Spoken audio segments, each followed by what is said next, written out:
Hey everybody, welcome to another episode of the Mile High Game Guys board gaming podcast. I'm your host Adrian. I'm Zach. And I'm Jeff. And this Wednesday episode continues to be sponsored by our awesome sponsors, Gray Fox Games. They sponsor our Wednesday episodes because they're awesome. There was a lot of hype shit this week. Yep.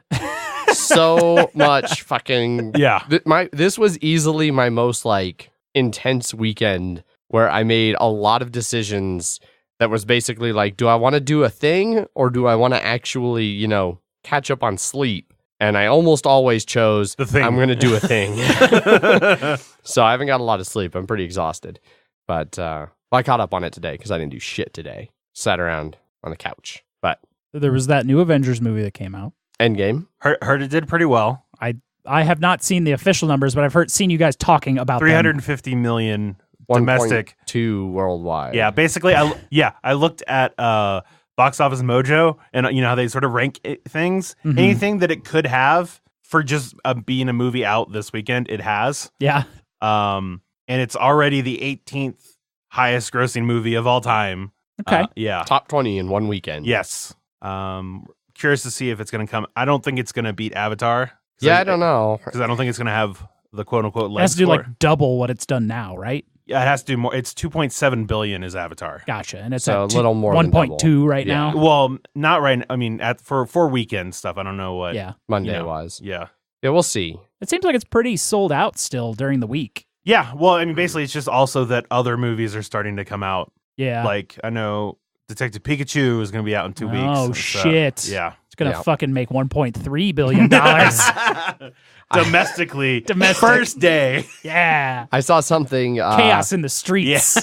Murders. I saw something where also Captain Marvel jumped back up to number 2 Everyone was this probably weekend. seeing it before. Yeah. Well, so it made Brie Larson the first person to have the number 1 and number 2 film in the same weekend on their first run. Nice. Huh. Yeah. So major props. Except it's $357 million, $8.3 million. Well, look, there's only a finite amount of money, Jeff. And whatever the Curse of La Llorona is. Some horror movie. Yeah.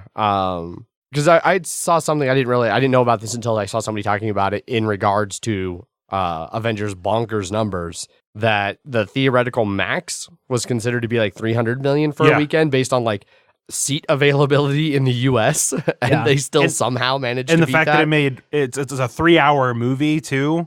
So normally you would expect, higher ones to be 2 hours. So that's 50% longer. Yeah. And it's, the fact they're able to do that. Yeah, every 2 showings basically could have been 3 almost of another movie. I saw a picture of some theater people just sort of exhausted in a theater after the show, and they're like, we can't handle this. This is just too many people. It's apparently been a major issue for some theaters, especially some of the smaller mom and pop theaters in smaller towns. They've gotten their faces wrecked. Yeah. Somebody set off a fire alarm right before my showing. Megan and I were waiting to go in for the pre-show at Alamo, and the fire alarm went off, which, by the way, the Sloan's Lake Alamo has the nicest fire alarm on the planet. Yeah? Yeah, it's boop, boop. There is an emergency. Please exit the theater. I think you would want a movie theater fire alarm to be calming and easy listening. Yeah, I think... And not just blaring red lights. Oh, fuck, it's a fire. Everybody get out. Well, apparently there was one recently where a fire alarm went off and people got trampled trying to get out. Yeah. And so I think that might be a major change. But we were outside for about 5 to 10 minutes, and then one of the managers came out and was like, false alarm, everybody can go back in. The fire department's on their way to turn off the alarm. We're going to, reset some of the shows that were interrupted, and so you'll just be a little delayed. And then because they were doing all of that, it took them forever to come drop the rope for our theater, so we only got to see half the pre-show. All you missed was a funny recap of all... Which we saw most of that. Yeah, last time on the entire Avengers... Marvel Cinematic Universe. Yeah, exactly. Which was hilarious. Yeah, it was pretty great. Here's the Incredible Hulk. The Incredible Hulk is in it. You'll never see any of these people ever again. Yep. No, I'm really glad, because originally I was planning on seeing it, Friday at 10:15, and I was like, I can't wait that long. Friday morning at 10:15. No, right? The PM. And so then I was like, I'm gonna buy a 7 o'clock showing that day, 7 a.m. showing, so I'd only have one night. And then it looks like they released some extra more theaters in the Littleton one. We're like, because I was going to go see it at 10:30, and I got like the last reasonable seat. Yeah. And then Paul had mentioned, hey, there's a 10:10, and I was like, that's completely not bought out at all. Yeah. And I was like, oh, I could get that and then not have to wake up at fucking 6 o'clock in the morning to go see the movie. And I'm glad I didn't do that. Yeah. Because that would have been, and I'm really glad I didn't see it twice in one day. Right. It's most of your day. That would have been, yeah. And especially you're like, Zach, do you want to see it at like 3:30 also? I'm like, I cannot do more than 9 hours of my day for one movie. Which that ended up working out because like I was talking to Megan about like, I'm going right after work on Friday. Like I'm just going to go straight to the theater, so I won't see you before you go to work. And she's like, I don't work. Are you going to see it without me? And I was like, no, like I'll get you a ticket. She's like, they're all sold out. There's no way you have a ticket. I was like, no. I have you a ticket. I bought you a ticket. And then I thought you told me you worked. And I thought I was needing to find someone for my ticket or exchange it. I have a ticket for you. We're going together. That would have been bad if you're like, well, no one else wants it. Let me just return it real quick. I wouldn't have returned it till like at the box office. I'm not stupid. Like, sorry, Megan, I got someone else that wants this ticket. Yeah. Sorry, Megan, I'm going with Zach. Yeah. It's his second time seeing it for the day. Yeah. But I already promised him. Yeah. He saw it 7 hours ago. Yeah, so I went right after work. I couldn't have done the Thursday at 10. I didn't know that you were joining until like you were basically talking about like picking we Jeff have done up. it, yeah. Yeah. But I could not have done that because I had to be at work at I have to be at work at 5 a.m. on Fridays. Oh no, I didn't get home till like 2 a.m. Yeah, so that would have sucked for me. But I was able to I was able back when the tickets went on sale to score those two pretty good seats for the 3:30 showing on Friday, and that was early enough for me. My job, I stay off my phone easily enough, and I just made extra sure to stay away from my phone and the internet that day at work, and then was able to go enjoy it immediately after there work. You go. We ended up getting to the theater at like 9:25, and they would sit us at like 9:40. Yeah, and so we we were had like 15 minutes to dodge. Yeah, and we were like, did we just stay in the car for 15 minutes? Because it's like that Homer thing from The Simpsons of just like you're walking into the theater and someone comes out. I was like, oh man, wasn't it crazy how super big spoiler? Yeah, didn't want that to happen at all. So right, but we ended up just going and getting a drink at the attached bar. Which was loud enough that we didn't hear anybody. Yeah. Like when a bunch of people talking at the same time, it's nice how you just don't really hear anybody. It just kind of becomes white noise. Yeah, exactly. They also had all of their posters because they're all digital frames. Don't talk about fucking spoilers. Yes, yeah. That was literally every frame in the place was like, don't talk about spoilers. Yep. Not like we should just go into what we've been playing now, I think, especially with how long the episode's gonna be. You know what we've been doing? We've been watching Endgame and Game of Thrones. Exactly. Did disc golf. That was fun. Done. I did disc golf and then walked around while you guys played disc golf. Yes. Because I don't have a boot on anymore. Yes. Yeah. I did Traxx, the 18XX train game that had its first. Well, you can talk about that during the board game. Which leads nicely into what we've been playing. Okay. I didn't go to game night because I was also super sick. I don't know. I think May had commented in Slack that it was noticeable in both of last week's episodes that I was a little bit nasally. So I didn't go to game night because I was feeling like shit and I just didn't want to go. But I did get to play some games because it was Traxx this weekend. I didn't go the entire weekend because I still had to work my full 42 hours of work that I'm scheduled each week. So I went Thursday immediately after work. I came home, said hi to Megan, and then took off. I ended up getting there about 6 o'clock, I think. Spent a little bit of time saying hi to people, talking to people who I hadn't seen since HeavyCon last year, and people who I had never personally met, but I'd interacted with on different online groups. Then ultimately ended up getting some people together, and we played a 5-player game of 1824, which we'll be talking about later this episode because it's on Kickstarter right now. For the real good print version of it. It's been out for a while as a kind of a print and play, but I really, really liked it. It does a couple things different. In it, you start off with kind of like normal an auction for a bunch of private companies, but this time there's a bunch of different ones. There's 6 or 7 just generic ones that all pay the same, all cost the same. Nothing like that. Nothing special about them. No special powers, which is a little bit uncommon. But then there are 7 different minor companies that are divided into 3 like groups, 2 in one, 2 in one, and then 3 in the other. And at a certain point in the game, those consolidate and become one big major company, regardless of who owns the different individual pieces. And depending on who owns what, when they come together, one of the players who own some of it will get all of it. And then there were mining companies that later also grow up into their own major companies. And then it now introduces goods trains or coal trains in addition to the regular trains. So the regular trains are like passenger trains, and the goods trains or coal trains or whatever have to start at a mine and then can run a number of major city stops. And in this one, they don't count the little like dit stops for people who've played. They don't count doinks. So you want to make weird track runs that hit as many of the little doink stops. Doink? Doink. Doinks or dits are the common words for them. They're minor stops. Okay. And they're usually denoted by just like a little line crossing the track instead of like a big circle for an actual like city. I see. And they usually represent like small towns and things that aren't major hubs. But so you try to make weird track that hits as many of those as possible before hitting any cities, or while hitting only, 2 or 3 cities. Other than that, it, plays fairly straightforward. It's definitely more of an operational game. So you're trying to run good companies rather than trying to play weird stock games.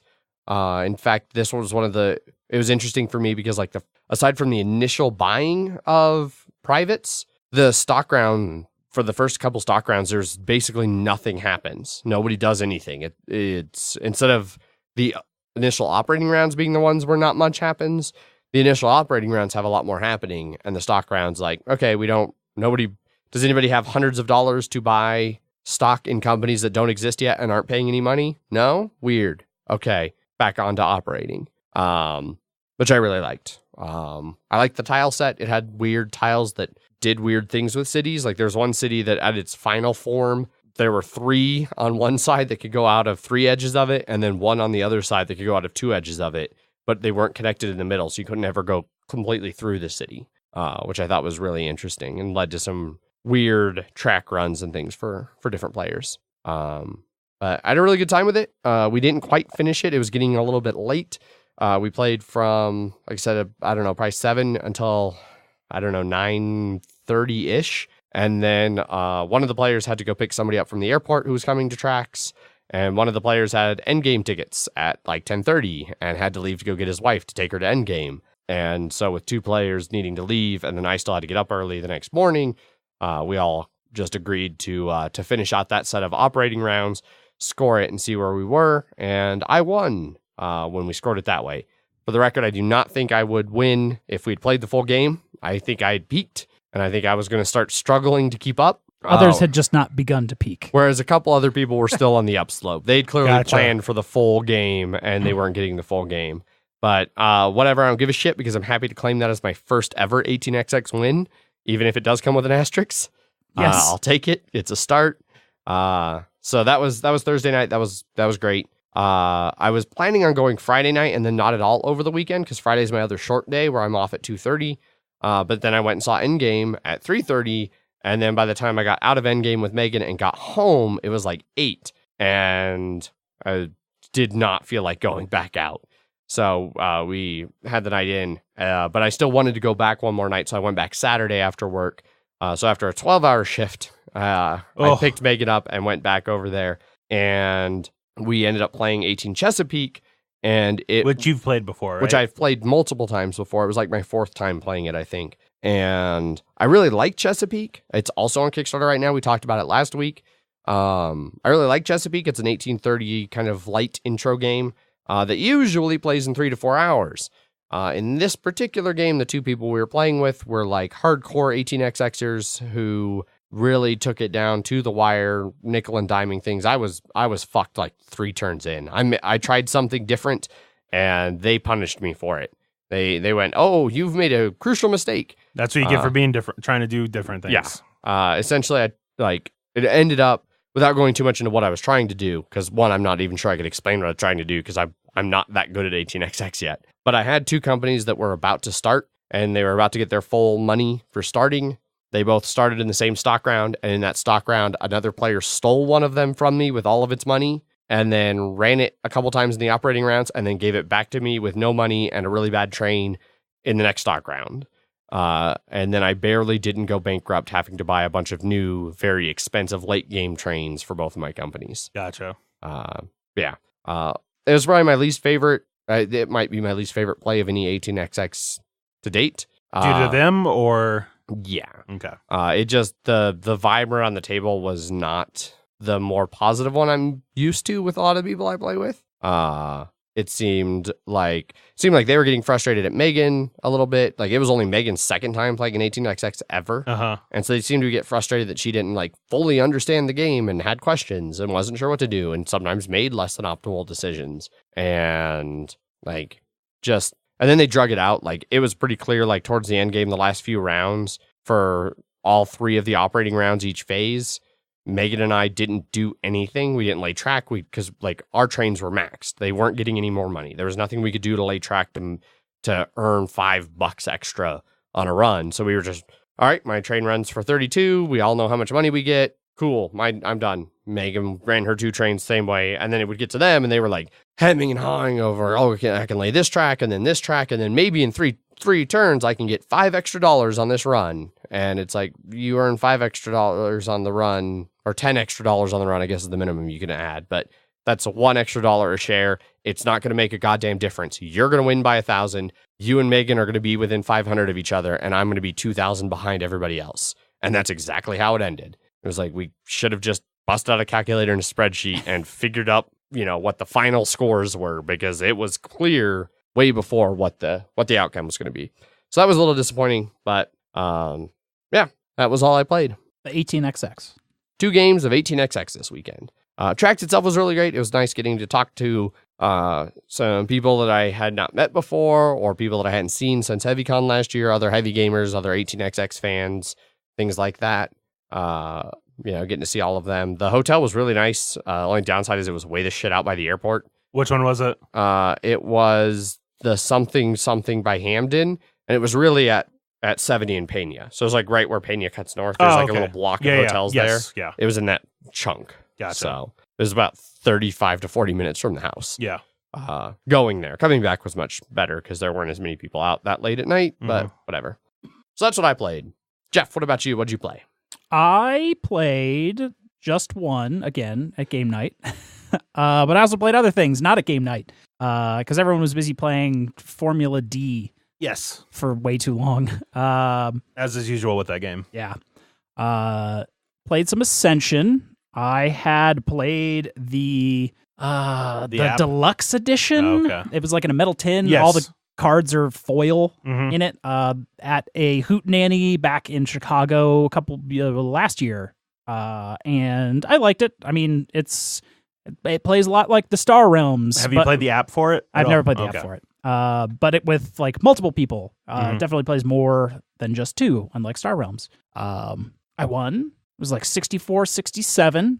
The culling was a little harder to get going in that one. You can do it, but it's like it's color based. Like, I think it was purple. I want to say. Yeah, it's purple. And no real constructs came out, but there was a lot of like stuff that had to do with constructs first. Yeah, the expansions and things like that add more interesting.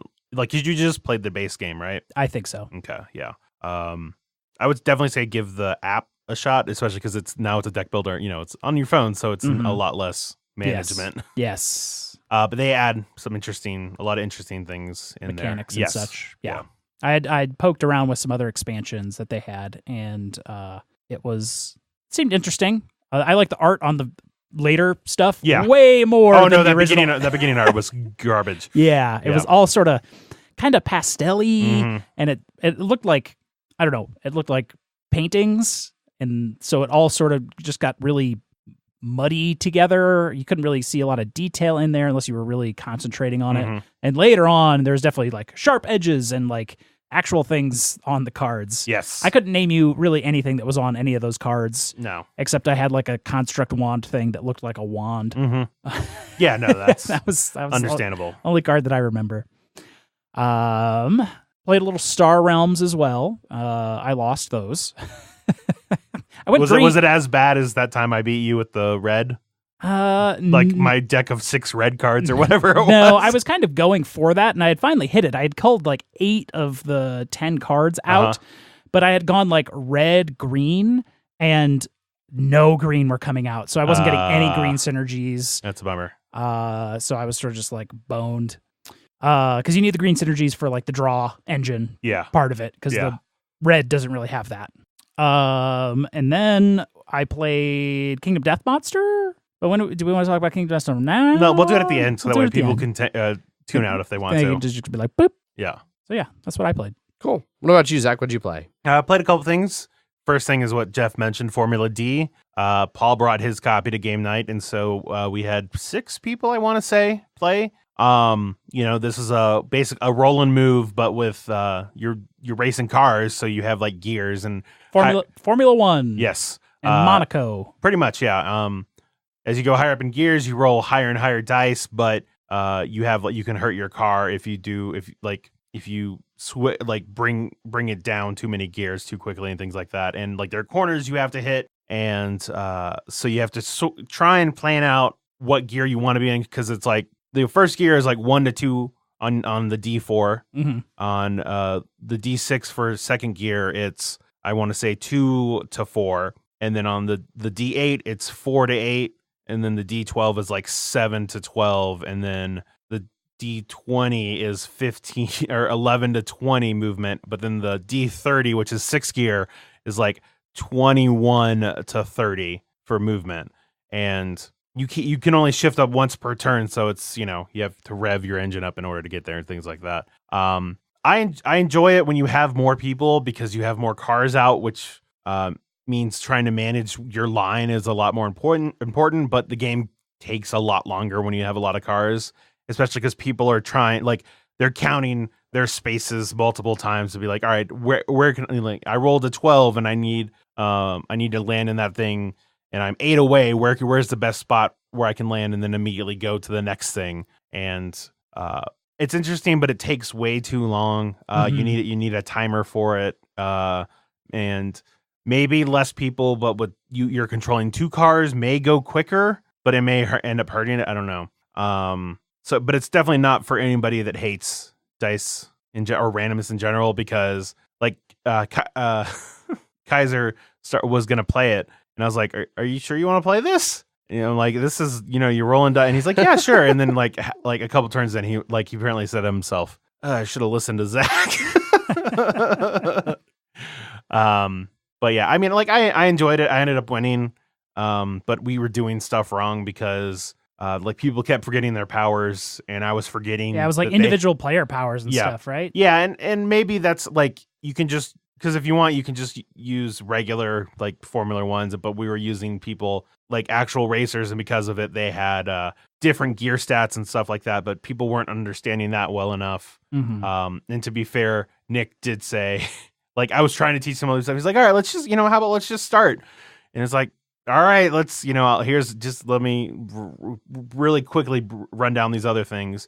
And so like people miss that when you go out of a corner, if you overshoot it, you burn tires. And I had said, but you can also use brakes to brake into, to stop yourself from moving, like crashing into something, or to stay in to hit a corner correctly and things like that. Mm-hmm. And people forgot the tires and I didn't notice it until like 3 turns in, and I was like, shit, nobody's used any tires from doing this, and so they've been using brakes, and so all right, I guess we're just not going to play it with tires doing anything basically, and so that caused like some people to go out or whatever. But it was still fun. I still like the game. I mean, I'm still fine owning it, but it's definitely not one that I would bring out a lot, and it's like sort of house ruling some things. Like it's one of those games like you need for everybody to be paying attention, so you can do a timer so people are doing it quickly, so it actually feels like it's going. Because if it feels like it's dragging, it's just gonna drag forever. So yeah.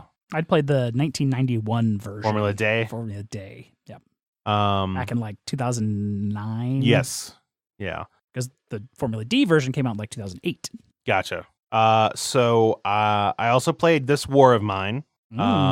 I played it with Paul and Andrew, and that's, it's another great co-op of, it didn't come into my mind when we were talking about co-ops, just because it is super a solitaire co-op. Like you're talking, but you're just sharing, moving the guys around. Yeah.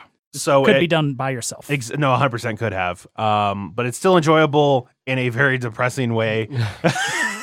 And I think we got like maybe the game is also one that can take a long time. I think we were like 3 rounds in or something like that, and it took almost 2 hours at that point. God and damn. so we saved it to go on to later. But like we were really talking out a lot of things and explaining. I think it sort of included explanation too to Kaiser. Okay. But we saved it. Kaiser may want to continue playing it, but I know Paul and I do. So we're definitely going to bring that out again at some point. It's just so many cards. It's just so many, just so many things going on at once. And then every time you read something, it's never a good memory. It's never anything. No, it's just, you're always just like, all right, I just watch a kid get shot by a sniper and back to the game. But yeah, so that went well. Played Mechs. We've been playing more Mechs versus Minions. They've been doing a real big push to finish the campaign, so that's been going well. We're all enjoying it. We've only lost once so far, and that was against a boss. The first time we come across the boss, and we weren't planning correctly, and he got really fucked by something. But we've been doing a much better job now, and it's like I think it's surprising that I feel the game is well balanced enough. Is as well balanced as it feels, because every time it has that sort of flow that you were talking about with Spirit Island of oh, we sort of got this, and then it's like, oh god, everything's going wrong at once. Oh god, and then near the end it's like, okay, no, we can actually finish it and succeed and whatnot. Still like the programming in it, and I know it's just a good group that we're playing with too, so that's been fun. Bien. Yeah, and then now we can talk about it. We were finally able to get Kingdom Death Monster, because one of the guys we're playing with is finally back from his honeymoon. So went and got married instead of playing Kingdom Death Monster. What a punk bitch. Yeah, pretty much. He had Paul buy all the Kingdom Death Monster so he could afford to go on a honeymoon. So bullshit Paul's set of Kingdom Death Monster is now completely sleeved, completely bound on top of that. Yeah.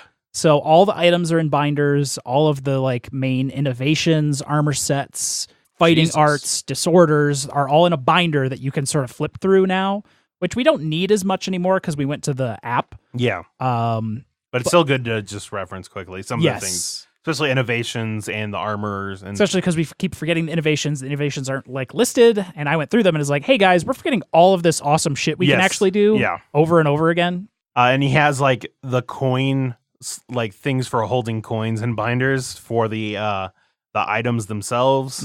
So because they're little square cards. And then he printed a bunch of 3D terrain, and it's just a whole all the terrain is 3D printed now. Yeah, not just tiles on the board. It's so much stuff. Yeah. The Gorm is painted, which we played against. Yep. And the guy who painted that is currently painting the Tyrant and the Dragon King. Yep. For whenever this campaign ends, or we get fucked. Yes. We're gonna go on to that campaign next. Yep. So we started off with a Gorm level 3. Yes, because we got the Gorm suit, everything except for the generative suits. I had the Gorm armor, and we had Song of the Brave, which lets us get rid of the Gorm climate. Which we've been dealing with for 17 years. Yeah, that's right. Yeah. I was like, no, but it was only, and then I forgot that we actually went. This is our second settlement that just ended halfway through the other one. Ended, and I was like, oh right, no, it's been 17. Yeah, and on a roll of 1 through 1 or 2 or 3, you just lose an innovation, and you can only get 1 innovation per year. Yeah, and that's brutal. Basically everything else is minor because we have hovels. Yeah. But we had to fight him, and that involved having one person be in his stomach. We had to lure. Yeah. So then someone was eaten, and then he wandered off, and then we hunted it while it wandered off. So we had 3 hunt events, and then the person was digested. Then we had 3 hunt events, and then the person was digested. Yeah. Thankfully, we got to him before the digestion would have gone worse. But it still didn't go great. It didn't go great. None of them were great. No. The best part about a Gorm level 3s, you don't have to go in and out of that stupid cave. You're not wrong. That has like a 90% chance for a stat loss or blindness or acid hands. Yes. And so Adrian, in this game, when you don't have any armor, you take a light wound, a heavy wound, and then you take a severe injury. And then on the severe injury table, it's a 1 or 2 instant death. Yeah, that sort of things. One of his things that he does is retch, where he vomits on you, and that ignores armor, and it's based on the monster level. So when he is monster level 3, it immediately does a light, heavy, and then goes straight to severe. And no matter how much armor you have, it immediately goes through. So you have to avoid those at all costs. Yes. Also, his power was like, if you want to dash away, which is the easiest way to get out of that, it takes you 2 survival instead of 1 survival. Jesus. Yeah. Yeah. We were doing all right. We were slowly killing him, and then we forgot a bunch of rules, and Zach died and then undied 3 times. Yeah, it was like, oh, I'm dead. Oh, wait, no, I have this thing. I'm back. And wait, no, I'm dead again. Oh, we forgot to roll the 9+ for the hobble. Oh, he's down. You never died. Yeah.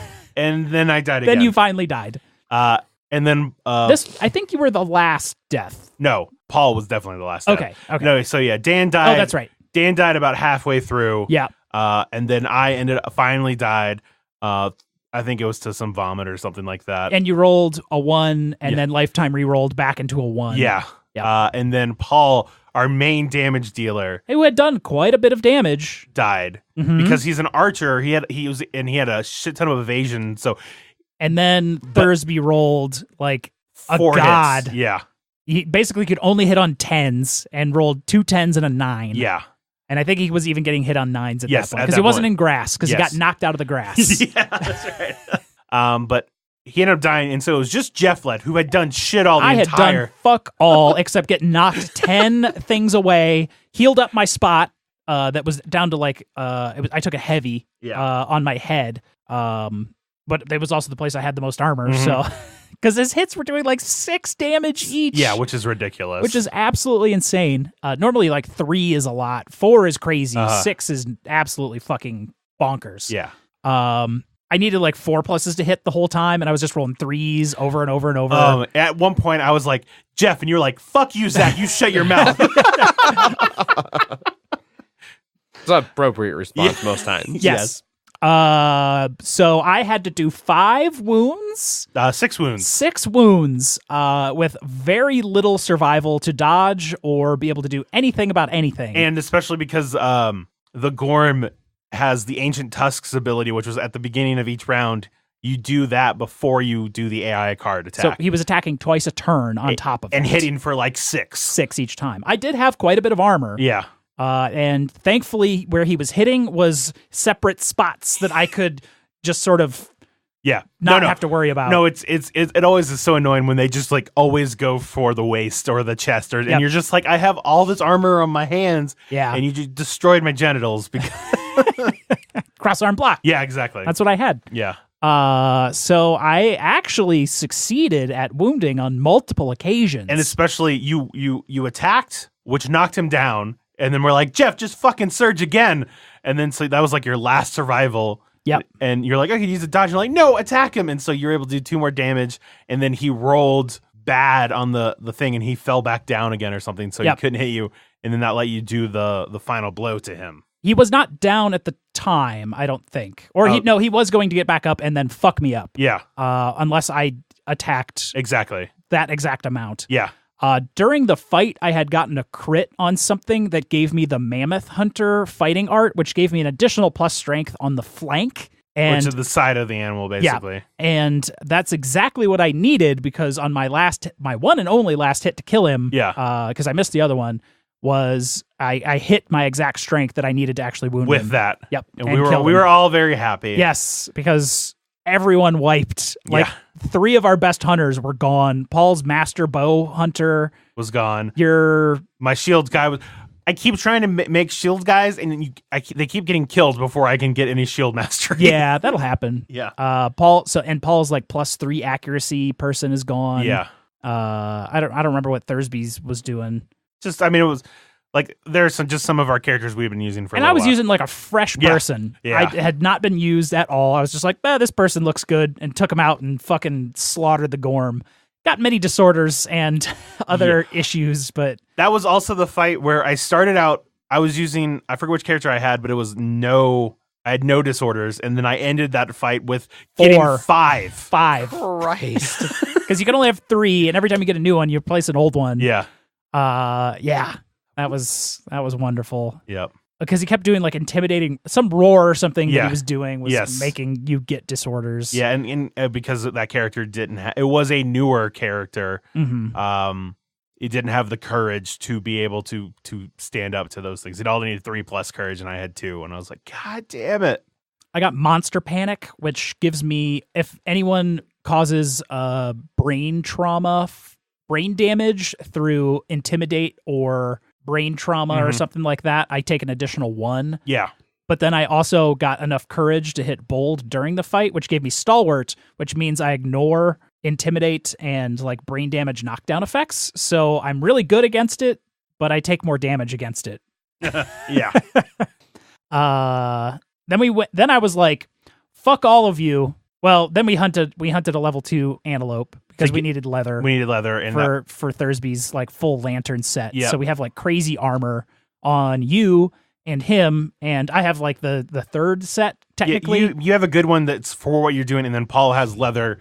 Because, Rawhide. Yeah, rawhide. Yeah, not The even like levels, the tier 0 set basically. But it helps him keep survival, which we want him to have. Yes. And he's an archer, so ideally he's not going to be getting hit. Fingers, except that one time. Yeah, but he's always hung out in grass and had high evasion, so it's like usually he's not going to get hit, but if he gets hit, it fucking hurts. So we finished the lantern armor set, which is badass. He has like 9 armor on everything now. Yeah, he has 9 armor, and I have 7 armor on everything except for 9, which is my chest. And I think I'm like 5, 4, 4, 5, 4. Yes. So then I was like, fuck all of you. I want a better spear, which involves fighting the Phoenix. Yeah. The Phoenix is a giant pain in the ass because it's basically a time travel bird.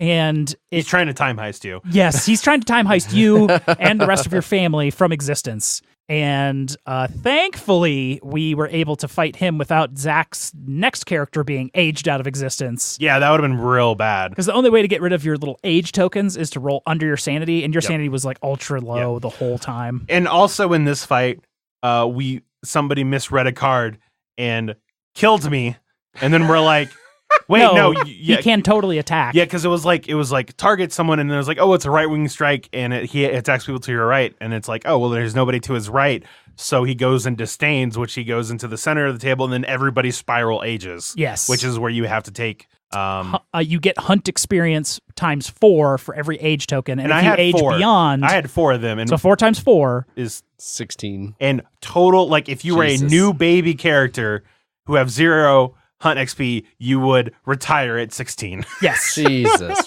Christ. And then you skip all the benefits of aging, which is terrible. Yeah. But thankfully we read that wrong, and he was able to he teleported to the other side of the board. There was at one point he did teleport to the board, and then it's like the card was just like for like all people in range. That like we're expecting that, and it was like I was like, oh wait, I can dash over there and be in range of him by 1. By 1. So he can move 8 and then hit you instead of disdaining. Yeah. Because I was like, oh, if I don't do this, I'm gonna die. Yeah.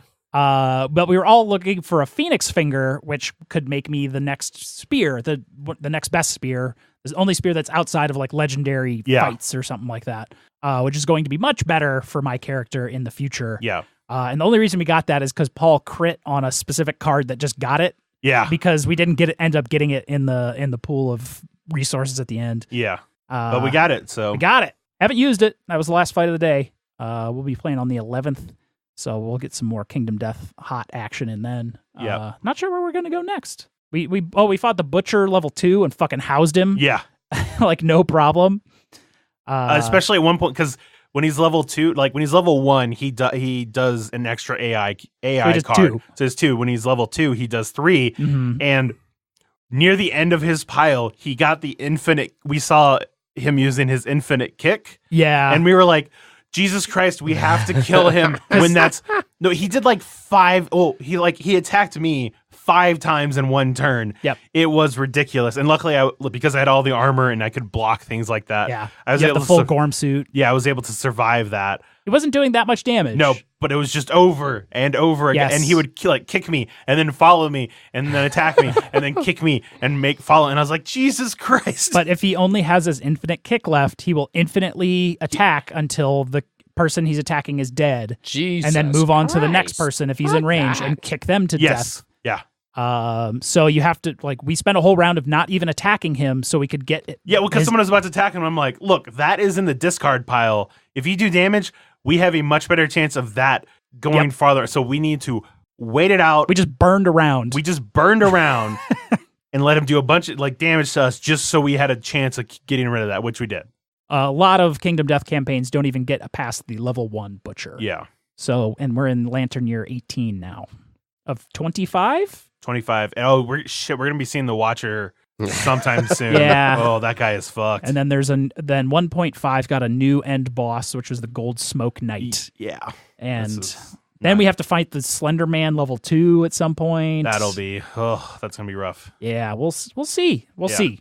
For as well as we're doing, we'll see. We tried to intimacy a bunch of people, and then most of them died. Yes. We did 3 rounds with 1s, which got re-rolled into 1s, and that's bad. Which at least had the +2s or +1s, so they were 2s, and so only the mother dies. Only the mother. Mother and baby die. Yeah. Instead of the mother, all 3 of them died. And the father, mother, and baby all dying. Yeah. It's a brutal world. Yeah. It's a brutal world of intimacy. So that's Kingdom Death Monster. Kingdom Death Monster. And that wraps up what we've been playing. Until the Blood Bowl starts. So now we can move on to a bloody minute. Yes. This was my first of a 2-game series of Lizards on Lizards. This one was against Andrew. We were originally going to play up at Total Escape Games. I walked in there at 10:35, and it was shoulder-to-shoulder Nightmare Magic the Gathering going on. I have no idea what happened or what was going on. Must have been some huge tournament. I don't know if there was a release, but holy fuck, they had set up a bunch of extra tables. Every single table was covered with Magic the Gathering. Not going to be able to play there. So we actually ended up going to Old Chicago to play Blood Bowl. Weird. It was close by. Super high gate in this one. We had 35K, which I think is running close to the top ever amount of fans in the stadium. He got the +1. He received, and then we started smashing against each other. His lizards are very similar to mine. He has a + strength. His Crocs only has 1 skill. Mine has 2 and break tackle. He has a crazy high start player point skink that sort of just scores all of his touchdowns for him, which he did in the first drive. And then it became my ball. And then not a lot of casualties or anything in this game because we're all kind of armor 9 and know how to protect our skinks until the skinks started getting molested. Which is easy to do because they're strength 2. Every once in a while I was marking up some because I just ended up having to be next to some strength 5 assholes and a bad turnover. And then the strength 5 guy would hit the strength 2 guy 3 dice, but they have dodge, so they can get pushed or dodge and nothing happens. And that happened quite a bit. I got real lucky on those 3 die blocks against my skinks. Ended up being really close at the end for some tie. I scored in the first half, and then the second half began. Scored on because I received in the second half. Scored again. Also on every kickoff. It was every kickoff except one was extra rerolls. So there was plenty of rerolls to go around until the end of the second half, which we had all burned them, and it turned into a turnover fucking crazy nightmare. Which I think he had one more early turnover turn than I did. I went for a Crocs hit at one point, and it was just double both down. My Crocs doesn't have block, or skull both down. Then he just sort of turned around and did the exact same thing. He just had a little bit worse luck than I did, but overall the game was pretty above average. I ended up getting a really lucky on a dodge away with my break tackle Saurus to hit his skink, which I needed a POW. And as much as I was hitting his skinks, our skinks were doing real good at making sure that nothing happened on the dice that was hitting them. This one, I got a POW. I ended up stunning the skink, which put him totally out of contention to tie.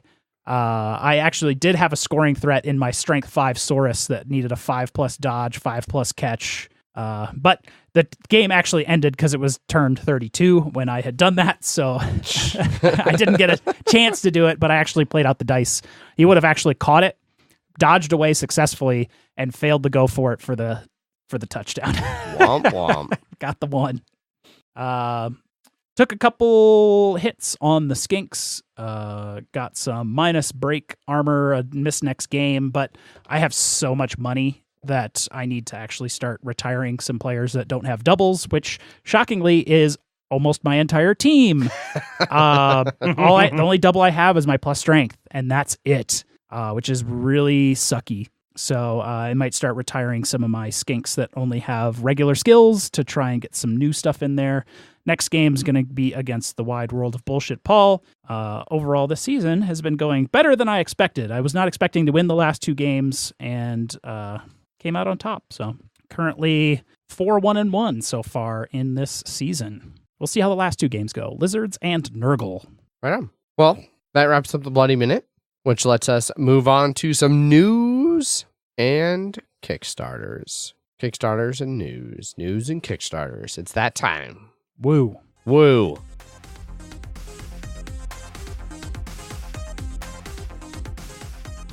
First up in news, there's some new apps coming out. Indeed, there are. Like, kind of Zombicide. Yeah. I feel like you should elaborate. Yeah, so it's coming from Asmodee Digital. There's a Zombicide app now that is a actual game, not like the companion app that just handles your player boards, but it's not a one-for-one recreation of the game.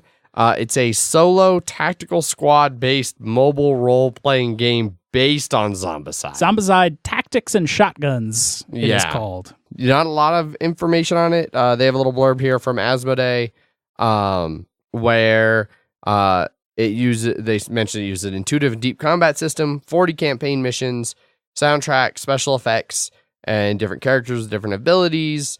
Colorful gameplay experience, features 20 to 30 minute turn-based gameplay sessions, challenging players to eliminate zombies and survive as long as possible. The higher the danger level, the more zombies, which is basic Zombicide mechanics. But solo, shorter time frame games of Zombicide on mobile. So my Google Play account's almost at $5. I might have to splurge. Mystic Vale is also coming. Hooray! June 6th. This one actually has a release date. Finally. It's another one. A lot of these kind of deck builder card-based games seem like they're just natural fits for apps. And so Mystic Vale's finally coming, which I know Jeff and I are both excited about. Mm-hmm. It will be a full Mystic Vale version. No word yet on it. What expansions? Veil of Magic will be free. Okay. Nice. On mobile. Perfect. So the first expansion Free. right there included. Which is more cards, which you kind of need. Yes, you do. I've played the Steam app, and definitely after a couple games, I was like, all right, well, it's basically just the same thing over and over again now. Yeah. So let's see more of these. It'll be $15 on PC. Yes. And $5 for the app on that one. Yep. And then One Deck Dungeon will be coming in May sometime. That's just another simple card game. There was a digital port of it back in 2018, but now they're actually coming out with a full mobile app for Android and... For iPad, specifically. Yeah. It doesn't say iPhone. Android, iPad, and Steam, and it's $10 Across no the matter board. what platform you are on. Yeah. I've heard good things about One Deck Dungeon, but I haven't played it. Nor have I. I've heard good things too. Yeah. And then Charterstone is the final app we're going to talk about. Charterstone coming to PC, mobile, and Switch from Stonemaier. So the digital edition will be more or less the full version, it sounds like. You might not get the same feelings of a full legacy game because it's an app that can just be restarted when you want to restart it. You're not actually permanently changing things. But it's going to include a single player as well as multiplayer, either local or with AI. And they brought over a lot of the same art style and things from Charterstone. expected for that one to be coming out sometime around the start of 2020. It's like a year-ish, half a year, or way further into 2019 than I like to think about. 5 months? Yeah. Yeah. It's already half gone. No. End of June. Almost half gone. Almost a 5 third months gone. is getting It's a third close to gone. half. Yeah. It's definitely a third gone. Third is like almost a half, but like 17% off. Anyway. But yeah, so a lot of new apps coming in various time frames, some of them more recent than others. Next up on news, we have from the wide world of cool minis or not, the God of War, the card game. God of War TCG. Yep. So in God of War, the card game, you're going to be taking on the role of the Norns as they try different combinations of heroes and events in order to prevent Ragnarok. Each game is a different attempt to find the right key to saving Midgard from destruction. This is also based off of the new God of War game. Yes. Nothing to do with any of those old ones, Yeah. except that it's, Kratos. Kratos, yeah. Mm-hmm. Yeah, 1 to 4 players, where you're working together, using different heroes like Kratos, Mimir, Atreus, Brock, Cindy, and Freya, fighting enemy and bosses from the God of War video game, but combined and remixed in new ways. Each quest is made up of a mosaic of different cards that recreate monsters and locations. Each mosaic is different for different quests, and each card is double-sided depending on if a section has been destroyed or not, and then has special rules that go into effect when it's face up on the table. Learning how they're won, as well as what strategy is your keys to victory, and supposedly no 2 games are ever alike. Something that's said about a lot of games. Yeah, the little tableau thing looks cool. It'll be like a huge, like God of War, you fight huge monsters, so it'll be like the huge monster and like a 2x4 card grid. Yeah. Yeah. And heroes will have different unique powers and abilities and things that will also kind of carry over. Yeah, it looks neat. Indeed. That's God of War coming from Simon. Not a minis game, just a card game. No. It's the or not part. Yeah, and I don't think there's a release date or anything for this one yet. Q3. Q3, all the way at the bottom. I expect Gen Con. Possibly. Sometime around there. Up next in news, we have some cool Alien stuff coming out, especially if you want to role play a game about Alien. Yes. So Alien, the role-playing game, is going to be coming out. It takes place immediately after the events depicted in Aliens. Uses similar themes of man versus alien, corporation, conspiracy, things like that. You take on the role of colonists, scientists, company reps, colonial marines, things like that. Sent out all across the outer rim of that universe, so you're not necessarily on like LV-249, or I think that's what it was in Aliens. No. LV-426? No. 426 sounds right. 426? What's 249? Those 3 other numbers. Different one. Yeah. LV-426. Okay. Damn. Aha! In your face. Oh, well. It has 2 different modes that you can play this RPG in. You can do the cinematic play mode, which gives more of the survival horror flavor of the films, that uses pre-generated scenarios designed to play over a single evening. Or you can do campaign play, which is more of a traditional sandbox role-playing type environment. And it's also going to be based off the Year Zero engine that was used in Tales from the Loop and Mutant Year Zero, neither of which I have any familiarity with, so I don't know what that means. I don't know what kind of a system it actually is. So, seems to be a D6 color-based die system. Okay. Like yellow, green, and black dice, and you can push your roll, and then they have various skills: agility, wits, empathy, strength. So it will be. It seems like it's going to be a paper pencil type affair, Yeah. or something. Yes. Similar to that? Yeah. indeed. Yeah, so more alien stuff. You know, we talked recently about the new expansion coming out to Legendary Encounters Mhm. Alien. So Yeah. Well, in this one, especially because it's, I don't know, officially licensed or whatever. yeah. But it's definitely a setting. It's like, it sounds cool, but it also sounds, it's like, all right, well, you're in it and Then you're dead. you're dead. All right, cool. That's a lot how a lot of the Cthulhu RPGs have gone in the past as well. Like, Oh, okay. Your campaign, it's not a campaign, it's sessions. Like you do your session, you all die at the end, there's a new adventure in the next one. Oh, okay. Yeah. So Alien role playing game coming soon. Also coming now, AEG's explaining it all to us about why they're publishing less stuff. Yeah, Like a lot less. Yeah. So they announced fairly recently. There's a blog post from their owner, basically talking about why they are way dropping down how much they're going to be publishing. John Zinzer. Definitely jump over to milehighgameguys.com for the episode post to get the link, or jump in your show notes if your app pulls them up, because I'll have links to this stuff. But essentially, they are going from typically as many as 20 new games a year down to a 5 or 6. So Not like Days of Wonder levels of games where that's just like one a year, yeah, but it's still a lot. Because they were releasing a lot. A lot of companies have been releasing a lot. I wonder if we're going to be seeing more and more people of that. scale back a bit. Yeah. Because I mean, it gets hard. You know, the more games that any given company publishes, the smaller the window for marketing any given game is. The smaller support any given game can really get. Like, if you release 20 games a year, you're going to be constantly working on 20 new expansions. Yeah.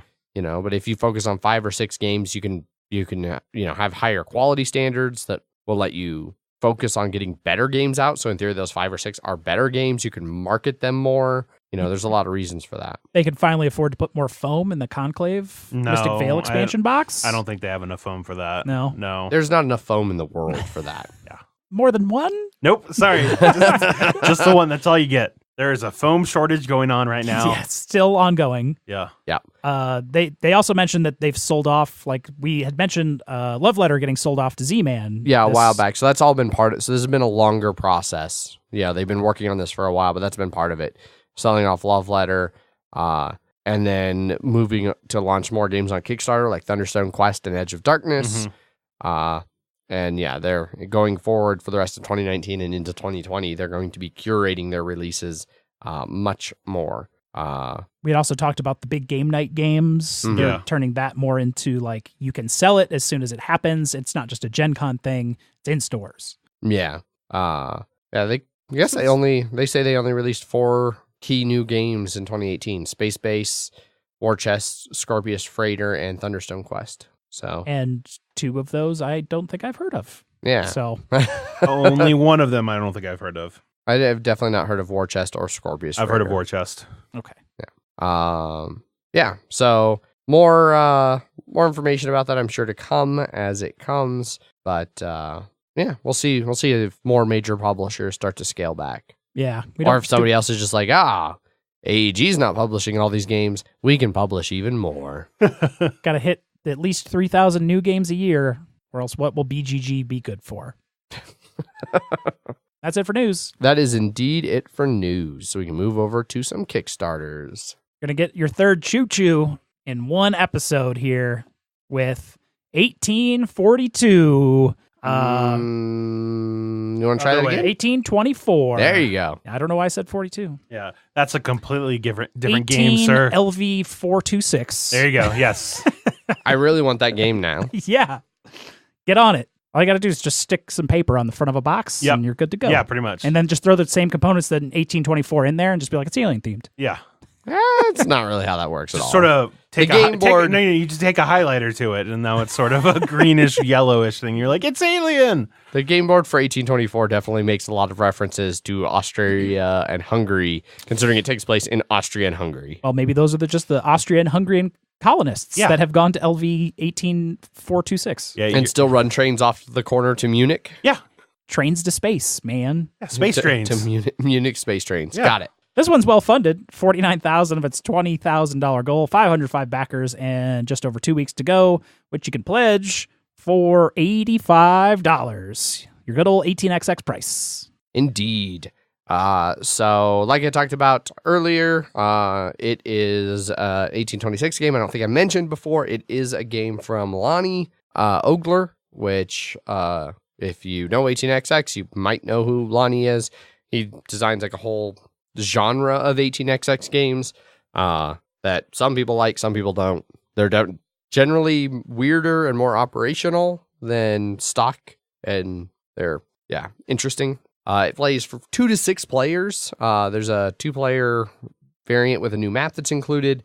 And in it, you are controlling up to 6 mountain railways, 4 coal railways, 7 forerunners for the national railways, as well as shares in 3 national railways and 5 regional railways. So a whole bunch of different stuff, which was one of the things I really liked about it. It felt like there was a lot of different things going on that I really appreciated.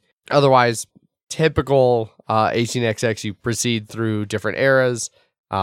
This one goes up to like a 7 or an 8 train before you hit the D trains. So it feels like the trains go forever, which is both nice but also kind of weird. It also seems like it takes forever to get to like the brown and the diesel phase, which it does. But real good game. It is coming with an official mounted board. You know, some people at Traxx were wondering, was the Kickstarter for a mounted board or was it just going to be a paper board? It's a full-on mounted board, double-sided for 3 to 6 on one side and the 2-player version on the other. I do like, okay, so obviously they go through the different components and you have the shares look like what you expect. The shares look like shares, the trains look like the trains, etc. The board looks like a board. And then you get down to, you're going to get the charters, and then you have the tiles, the yellow track tiles, the green ones, the brown. And then it says game money, nothing. Blank space. Blank space, stretch goals. Yeah. You know, it's pretty common for 18XX games just to leave the money out because people who really play 18XX a lot tend to have their own poker chips because they don't want to play with paper money or whatever shitty tokens you would throw in a game. They want to play with their nice poker chips. So not terribly uncommon. Unfortunately, yeah. I mean, I'm fine with it. I've got a nice set of poker chips. I don't know. It just feels like gatekeeping sort of things. Like, I mean, I could see that argument. Yes, that it's hard to get somebody new into an 18XX. It feels like it's just the whole thing. I know you also hate a game that does not have literally everything you need to play the game in the box. Yes, exactly. Yeah, I seem to recall you complaining about Welcome to not including pencils, which I heard a later edition did. So, okay, yeah, they fixed it. They heard your complaints Good. And they addressed them. Good. So now that you've mentioned this on the show, we can expect that like on Thursday they're going to have an update where they're like, "Hey, oh sweet, here's some paper money." So I can influence them to make people who like 18XX complain even more. I love it. Possibly. Yes. I'm super excited to see this actually doing well. 18 Chesapeake last I'd seen was doing good. It was funded. But it's good to see an 18XX, double its goal. It's definitely getting, I think, more popular. 18XX, more and more people are getting introduced to it. People are realizing it's not nearly as like daunting as it seems. It's really actually a pretty simple rule set and not a lot of math overhead. Like some people, I think, fear. I know I did for a long time. I felt like there was just a ton of math and complex rules, and it was crazy. And it's not like that at all. So you can also add on 18CZ or 18 Lilliput or both to this pledge, which I might. Especially after Zach pointed out that there's really not a huge difference between the price of like the 7. Because you're going in for the 7 copy one. Yeah. And then you told me the price, and I'm like, that doesn't seem that much better. Yeah, and then I did the math, and especially because I don't think the shipping really, you don't get like a big discount on the shipping either. So I don't really know what the point of ordering 7 of them is. You save like a couple bucks, but you save $2.50, $2.57. Yeah, exactly. Yeah. And with that money, you could print out all the materials you need for a whole nother 18XX game. So shut up, Zach. Shipping, you do save about 50% on shipping. Okay. So it goes from €72 at 7, €22 at 1. So you're paying like $10, $11 per copy for shipping instead of $22. Yeah, well, you didn't tell me that. Well, I didn't know that until I just looked at the shipping and was like, oh, well, that's clearly where the difference lies. Half price shipping. Yeah. And that becomes even more powerful for weird places like Australia and New Zealand, that it's €46 for one game and €147 for all 7 games. So you basically get free shipping on half your order if you do. You just have to hope no one steals all of your copies of the game. Yeah. But yeah, 1824, Austria-Hungary, on Kickstarter now. I'm real excited for it. Not surprised. Yeah.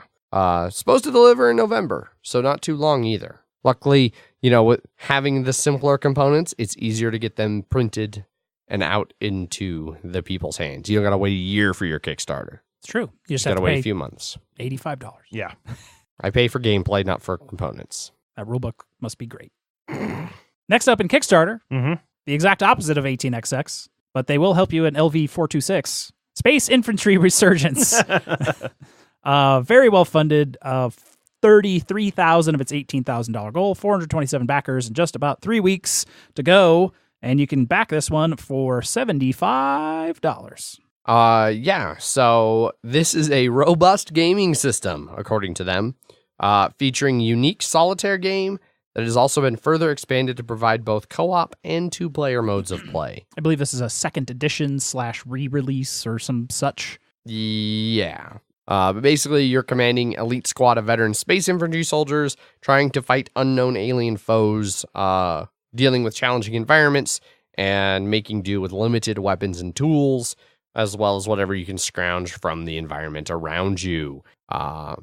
This one features all new art and new components, every scenario and campaign that was previously released, as well as the 2 new game modes, an enhanced manual, and 2 brand new story-driven campaigns for you to go through that sound like they're solo campaigns. Easy to learn D6 system. You're rolling dice to resolve actions that your squad does. The cards tell you like what your required rolls are, as well as special abilities.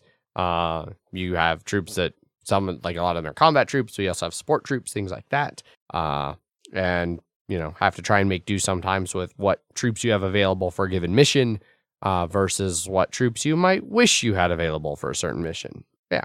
Seems kind of interesting. The art's not really blowing me away here. No. It's pretty basic.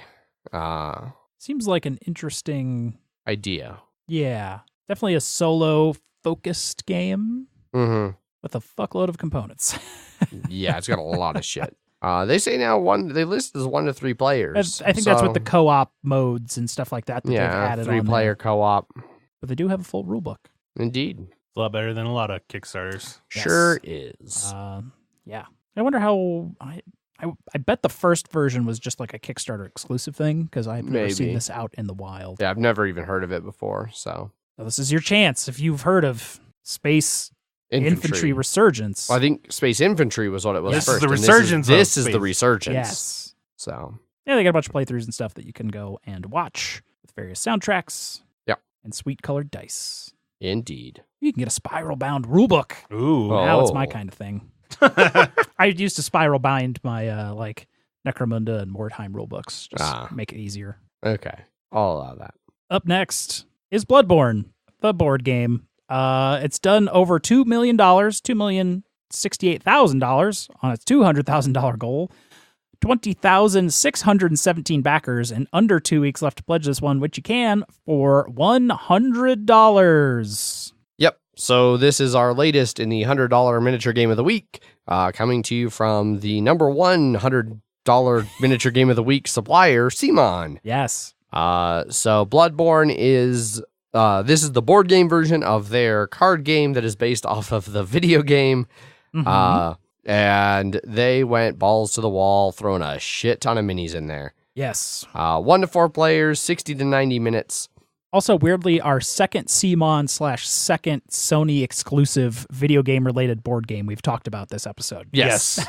Yeah, it's been a weird week. But you basically are going to be exploring around on different tiles, moving, like, you move off the board and then a new tile comes into play and you see what's on the tile. Decision-driven combat, they use a diceless card-driven combat system. Not a lot of information on how that exactly works, at least not at the top of the Kickstarter. And then ultimately you fight a whole shit ton of beasts that are plaguing and ravaging the land. And campaign, there's 4 different campaigns, 3 chapters each that let you go through and fight evil in slightly different manners. There are a fuck ton of minis. There's a base 5 minis. Heroes. Heroes. That's what I meant. Hunters. 5 Yeah. hunters, 28 different monsters, 5 different bosses, and then a bunch of other tokens and boards and things in the base set. The monsters are massive. Yeah, some of them are white large. Some being like 4 times the size of your hunter in Yeah. height alone. And there's with all the Kickstarter exclusives and stuff, it's 91 miniatures at the moment. Jesus Christ. And then an extra campaign and an extra and then a chalice dungeon, which is sort of, because this is all like campaign driven things. This is that's sort of a one-off, which is, I believe, what it was in Bloodborne. It was like chalice dungeons were like little things, little areas that you would go and do things in that wasn't story related.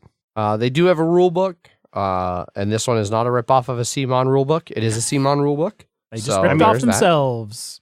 Yeah, I don't know. Looks kind of interesting. I've moved on. During my long period of unemployment, I found 18XX, and so that's what I spend hundreds of dollars on instead of $100 miniature games. That and D&D, which I would almost want to get this just for the miniatures, but they don't quite fit the kind of D&D I like to play. A lot of creepy shit. The labyrinth rats are haunting, as are the rabid dogs that look like undead dogs. Yeah, there's a lot of neat stuff. It's all from the game. So if you played the game, you could have a board game that is all that stuff from the game. Indeed. You might also, if you've played the card game, also, I believe, from CMON, then you might recognize a decent amount of this, too. It might be like, I hope this is better than the card game. Yeah. I did not care for the card game. Yeah. I'm not sure it'll be better, but it sure is more expensive. And it sure has a lot more minis. So. Well, I don't think this one is semi-cooperative like that one was. Yeah. We'll see when this hits. When's it supposed to deliver right now? Currently May 2020. Yeah. Okay. Just about a year. Yep. And I will say for this one too, they did do they brought back the early bird pledge, but it was time based now instead of the amount of backers. Mm-hmm. Which I guess is better. Yeah. I feel. Sure. Because especially I was at the one before Rising Sun, where it was like if you didn't get it within the first minute, Yeah. you just missed out. And so now it's just the first 24 hours of just like, hey, like as long as you're paying attention to it. 16,000 people got the early bird. Exactly. So it's as long as you're paying attention to CMON, they're like, hey, we'll let you know when we release it, and then first 24 hours you get it for $10 cheaper. So I think that's definitely better than the first 1,000 copies. It only cost them $161,000. Exactly. Yeah. Holy shit. And that's Bloodborne, the board game. Bloodborne, the board game, End of and news of Kickstarter. Kickstarter. All done. Which brings us over to some listener feedback. No emails. No emails. Emails milehighgameguys.com. Do you hear the sadness in Jeff's voice? He didn't have an email to read. Zach, is there BGG? I believe so. First one is from our episode 139, the Cooperation in Gaming episode. This is from Matt. It says, great episode. I wonder, how does your group's meta dynamic, i.e. don't trust Zach, affect your semi-co-op games? Does it improve a game or make it worse? I think it tends to make it a little bit worse sometimes. Some games it can help, but just because it gives a level of like banter and interaction, like it gives you a base to start. Like at the beginning of the game when you really have no fucking clue. Yeah. You can be like, oh, I don't know, Zach's fucking shifty because Zach's always shifty. But it can also definitely hurt a fair amount of co-op games when it's just like, you regularly fuck me over when I try to work with you. So I'm not going to work with you ever. Right. But I think we do a decent job of kind of keeping some of that stuff out of there, though. Yeah, we tried to at least. Yeah, because you could be completely wrong. Uh-huh.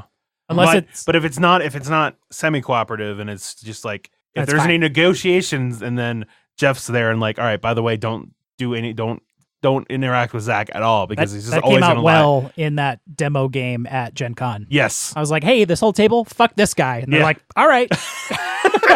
It's like, God damn it. Especially because I was a bad guy at that point too. And I was just like, I got a lot of work ahead of me.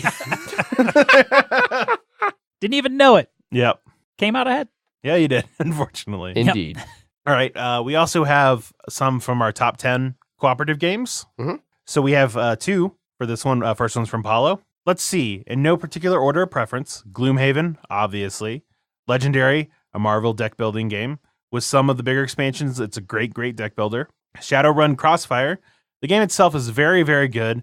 The karma progression makes it seem like an endless grind and a very slow progression system. I've heard some good things about it. I know I like Shadowrun. Rado likes this game a lot. The Grizzled Armistice Edition. It's the best version of the game because it has updated rules and the expansion incorporated, and it's amazing. Correct. The Mind. It's all been said before. It's a great game. Chronicles of Crime / Sherlock Holmes Consulting Detective, Jack the Ripper, and West End Adventures / Detective, a modern crime board game. A bundle for the type of game. I don't know. Does anyone have Detective in our game group? Yes. Lance, I want to say. Of course he does. Yeah. Beyond Baker Street. So much better than Hanabi. Who has that one? Paul, Okay. I think it does. Kitchen Rush. Very interesting mesh of co-op with the real-time play. After the Virus from the creators of Terraforming Mars. It's a very interesting survival game with a campaign and just cards. It's a shame it's so under the radar. You want to say Fricks something? Yes. Frixelius. Yes. Just one. It might seem odd to include a party game, but this one is indeed great, and I think we mentioned it. I think we mentioned it during our discussion. I Yeah. don't know if we mentioned it all. I don't think anybody mentioned it in their top 10. It might have been in my honorable mentions. It was in my Yeah. top 10 for a while, but then eventually moved out. Kingdom Death does that sometimes. Yeah, I know. Thanks, Jeff. Manara, a very cool and interesting dexterity co-op game. You can see a clip of the final rounds of the game on my channel here. We should let Paul know about this so he can buy that. Greenville 1989 is a very recent Dixit / Mysterium mesh of game, but much better than Mysterium because the players are put in a Stranger Things like setting, and I'm out. And each tells a story about what they're experiencing.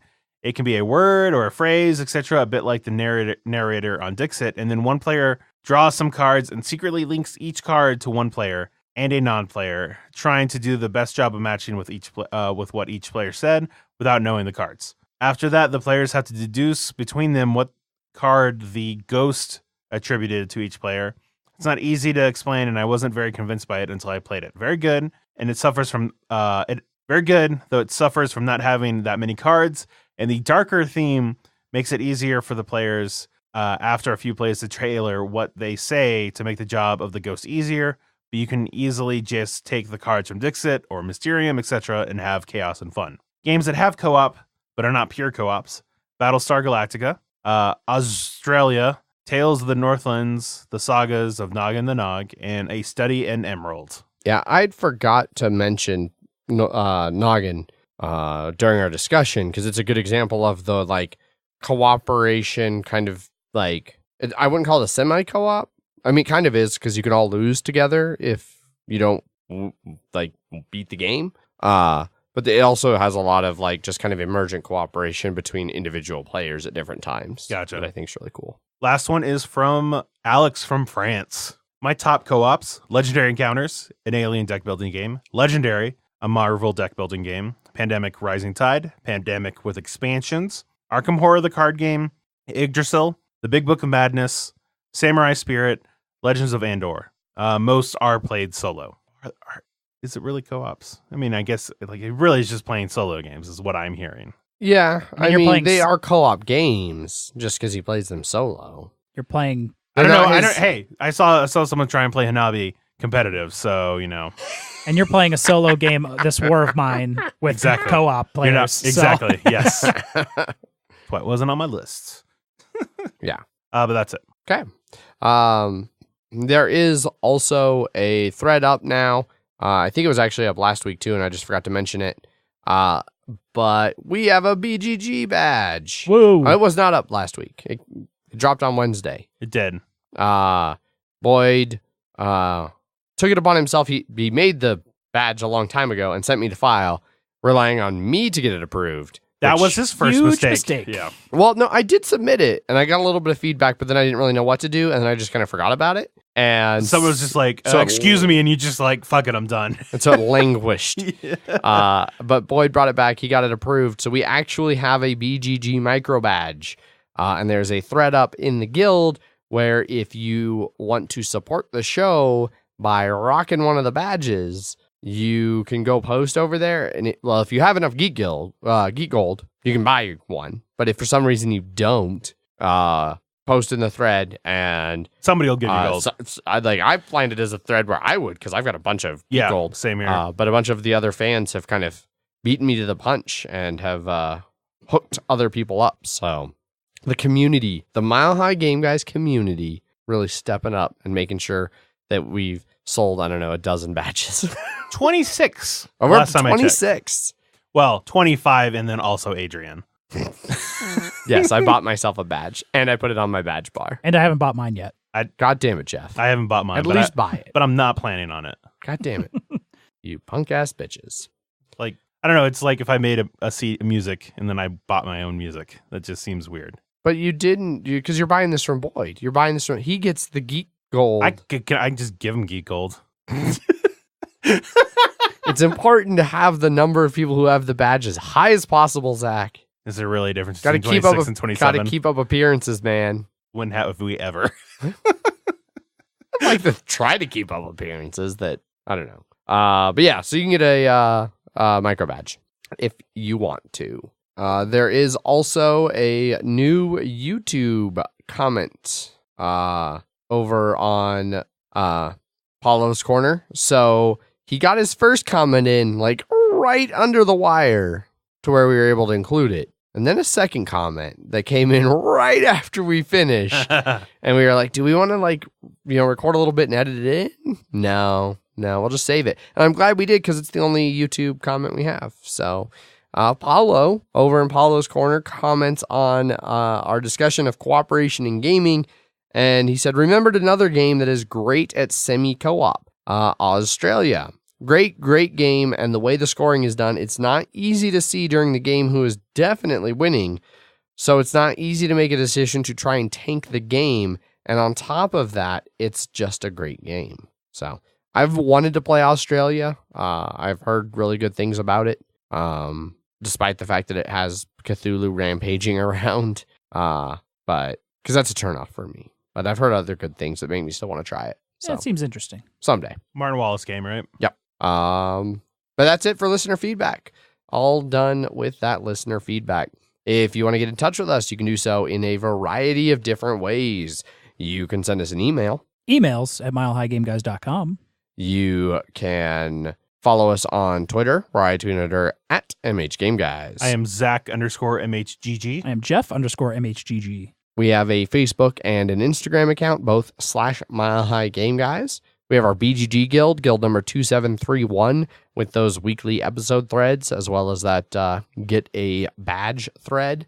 Feel free to go participate over there. YouTube.com/MileHighGameGuys. That will soon hopefully host more than just audio-only videos of our podcast. And our website, milehighgameguys.com. with episode posts that include show notes about all the different things we talk about, the news items, the Kickstarters, all of that, as well as links to our Slack channel, our BGG guild, and our Patreon if you want to support the show. So lots of different ways to get involved with us, and we appreciate any and all of it. So go nuts. But that wraps everything up. Thanks to our sponsors, Gray Fox Games, for their continued sponsorship of the show. I think we're now approaching a year. We're getting close to a year of them continuing to support us. Woo. Indeed. Their latest game, Tsukiyumi Full Moon Down, had a very successful Kickstarter, and will be delivering sometime later this year, or early next year. But you can still get in on the action. There are pre-orders available now, both through their website and through the old Kickstarter page. If you somehow missed out on the Kickstarter and you still want to get in, maybe you're waiting for a new job to start, like I was, and now you actually have money and you want to go, get the game, pre-orders available now. So go check it out. GrayFoxGames.com. Jeff, do you have a prepared statement? Absolutely. I've caught you at last. We are sons of the boss. I am the pain. I shall guide you to a world of anguish beyond your imagination. Let's get started. Okay, but we're not getting started. We're ending. Yes. This wraps up the episode. We're all done here. As always, I've been your host, Adrian. I am still Zach. And I'm Scannable Jeff. Bye. Bye. Bye.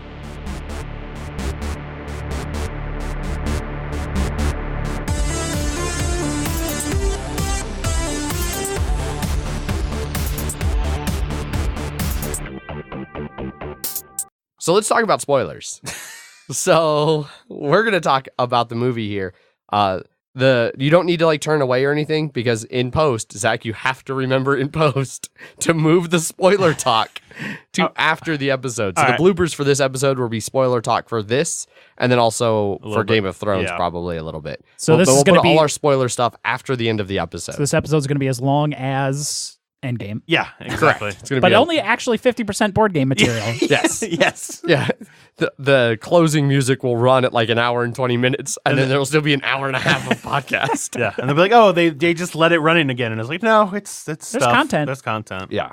Because I haven't really talked with either of you about it, other than on Slack. Like we have the spoiler channels. You asked us about it before you had seen it. Yes. And so we were like, it was like very nonchalant. It's fine.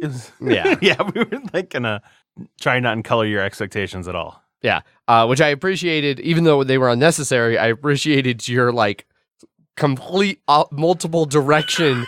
Adrian, get the fuck out of the spoiler channel. What are you doing with your life? Yeah. Because it was like that night we had gotten back from the theater, or we were going to go. Yeah. And then when we got back, I was like, uh-oh, Adrian's still on this channel.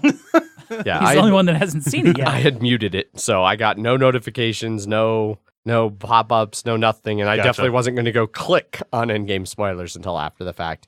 But I loved it. I thought it was fantastic. I had high expectations for the movie in that I have high expectations for most Marvel movies because they so far haven't really let me down. But I didn't like expect any particular thing. I really wasn't sure how they were going to handle undoing all of the snap, and I thought they did a good job with it. Yeah. I knew time travel was going to be involved. Yeah. In some way. And it was going to be probably through the quantum realm with Ant-Man. Yes. And I had heard that they were possibly revisiting old things, but I didn't know in what context. So, but I thought they did a really good job of that. We definitely were not expecting them to just low-key kill Thanos like 15 minutes into the movie. Oh, no. Like, especially really realistically how they did it. They're like just talking and then Thor just cuts his head off. And they're like, I mean, they first cut his arm off. Yes. Well, yeah. And I was like, well, now that's good. Yeah. Now it's smart. And then he just cuts his head off and he told him, now I aimed for the head and went for the head. Walks out to just gorge himself on food to become and beer. the Big Lebowski. Yes. He got so fat. Yeah. So gonna be so many cosplays of that. Oh yeah, yeah. That's a cosplay. Now that's a cosplay. Yeah, it's Fat open. Thor. Yep. Yeah. I know some of the people in the Slack mentioned it. Did you guys think it was at all odd how the world was still pretty devastated 5 years in? No, I mean it was probably more abandoned than it was devastated. That's kind of how I felt. And it felt like people were complaining that either it wasn't devastated enough or it was too devastated. That they're like, and I was like, you got to choose a side, I feel like. Yeah. Well, because I know, like, Wes had said I think Wes had initially said he didn't think it was, he thought it was too devastated considering half the population going away. And then I mentioned that according to Kevin Feige, the, like, main Marvel guy, that it was half of all life, plants and animals included, in which case he was like, oh, in that case, it's definitely not devastated enough. Yeah. Having, like, all, like, even like half of all non-sentient beings, that's insane. Yeah. That's crazy. Yeah. Basically, every animal that was on the endangered species list is probably fucked now. And is now dead. Yeah. Yeah, they do not have enough to reproduce. No. I had went looking for articles that were written after Infinity War about like, what would really happen with that. And like they talked about that in theory, statistically, probably 25% of any plane that was in the air would have both pilots be snapped and crash, and that would conceivably, based on how many flights are in the air at a given time, be millions of more people. And, car crashes and boat crashes, Paul shared that shipping one now. Like, that's why the Statue of Liberty is so fucked. All those ships lost all their sailors. Yeah. The part where Ant-Man was walking through the neighborhood with his wagon. Yeah. It was sort of like, and he was looking at the boy. It was all like abandoned on like either side, but when you were looking at the boy at the corners, like down the street, and I was like, oh, that neighborhood looks nice down there. There wasn't anything on the corners or anything. I was just, that just looks like a regular street corner. He's just in a bad area. Yeah. Well, it's clearly at some point they'd put up the big fucking monument that he went to, Yeah. so there were still things happening. No, yeah. And it was just Governments functioned Yeah, somewhat. I think somewhere. it was just and also I think it's just like we were sort of saying, like emotionally, like if half the world disappeared and not just died, but literally just turned to ash, like I don't think people are gonna be like, all right, well, let's just sort of pick this all back and get back to normal. I think that's really just gonna fuck up everything and just sort of give everybody just sort of like, I'm just trying to survive and not turn into ash at any given moment. Yeah, for any reason. Yeah. I do have to, as much as it pains me to ever agree with Paul, I have to agree with Paul that I don't think that it would be enough that like sports stadiums would be abandoned. Like I feel like sports teams would Just rebound. baseball doesn't happen anymore. Yeah. Like I think people would really look for distracting things. Like the first couple of years, maybe not. You know, they'd have to restructure probably less teams, maybe some. I mean, maybe they consolidation. did. Maybe they did that. And this was a stadium they didn't use. Maybe. How many baseball stadiums are there in the general New York area? Yeah. Maybe they just all went to the other one, the nicer one. Yeah. I mean, was that not Fenway? I have no idea. I I thought that don't was Fenway. I don't No, know. Fenway's the Chicago one, isn't it? Yeah. No. I don't. No. No, what's know. Fenway? What's Is Chicago Wrigley one? Field? Wrigley, that's right. Yeah. I think Fenway, maybe Boston. I don't know. I can't remember where I have Fenway no is. idea. Yep. Is it? Because the only reason I would know is Fallout 4. Because that's the one that's in Boston, and that's the field that you're at. Yeah. Yeah. But yeah, I think Maybe that one was always just a shithole, and they're like, no, Maybe. let's just leave it as is, Yeah, and that's yeah, just what it looks exactly. like. maybe that's New York's AAA ball stadium. Yeah. Yes, where the Bulls play. No, I think it's I feel like a common thread with this movie, and then also sort of with Game of Thrones thing too. It was like a lot of stuff like people sort of really digging deep on, of like trying to be like, why this is bullshit because of this, and it's like what, like I don't know. Yeah. I've noticed a weird trend in things where like people really want better explanations for why things happen, and if there's not a good explanation for something that seems odd, they Mhm. get pissy about it. Yeah. You know, so you know, like you know, them saying that like all the like half of plants were taken, but like you clearly didn't see that during the snap scene. Yeah. No, Like at the end of Infinity War, Or like they're fighting in a trees. fucking jungle, Uh-huh. and there were Trees no would've been gone. plants that were going. Yeah. So Maybe those are the half of the plants that survived. Like it doesn't. It's not like that rainforest is going to be kind of thin. yeah. yeah. So I don't know. There was something else that somebody was talking about that it had proved Thanos, like the fact that society didn't rebound and wasn't doing good, like proved that Thanos's plan was bullshit. That's it was why like he's- Yeah, that's Well- the one thing that proved that his plan was bullshit. It's that's like- why he's the Mad Titan. yeah, everything about his plan was Yeah. bullshit. No. Thanos was never right, no matter Yeah. what the internet tried to make people believe. Well, then especially at the end, he's just like, Time to kill everything. yeah, he's like, okay, well, obviously people aren't acting as I wanted them to, so I'm just gonna kill everything. Yeah. But I'm also gonna take real good pleasure in killing you. But Yeah. just don't take this personally. Yeah. So then there's a time heist. Time heist. Time heist. And you go through the old movies. Yeah. And you get to see the kind of like what happened after the Avengers Did the pose. did the pose and before they got shawarma. Yeah.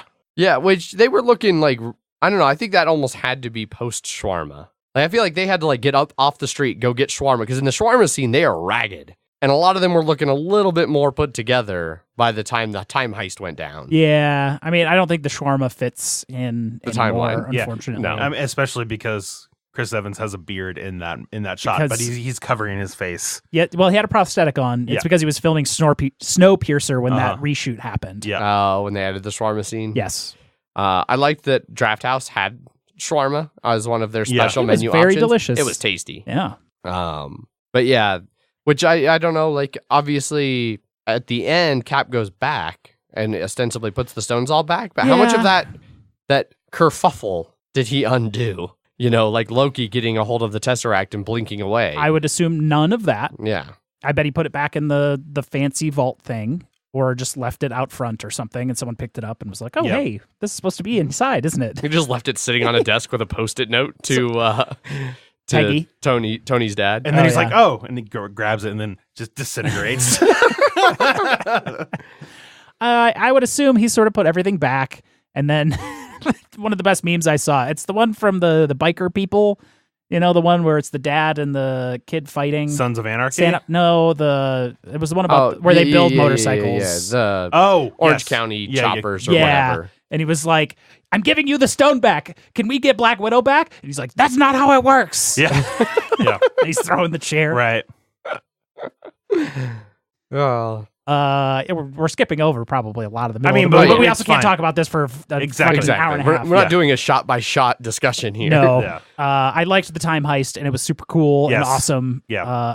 It didn't. At no point in this movie was I ever like, man, this part's getting a little long. Yeah. No, it never felt like 3 hours. No, And then also, because it was 3 1-hour movies. exactly. Yeah.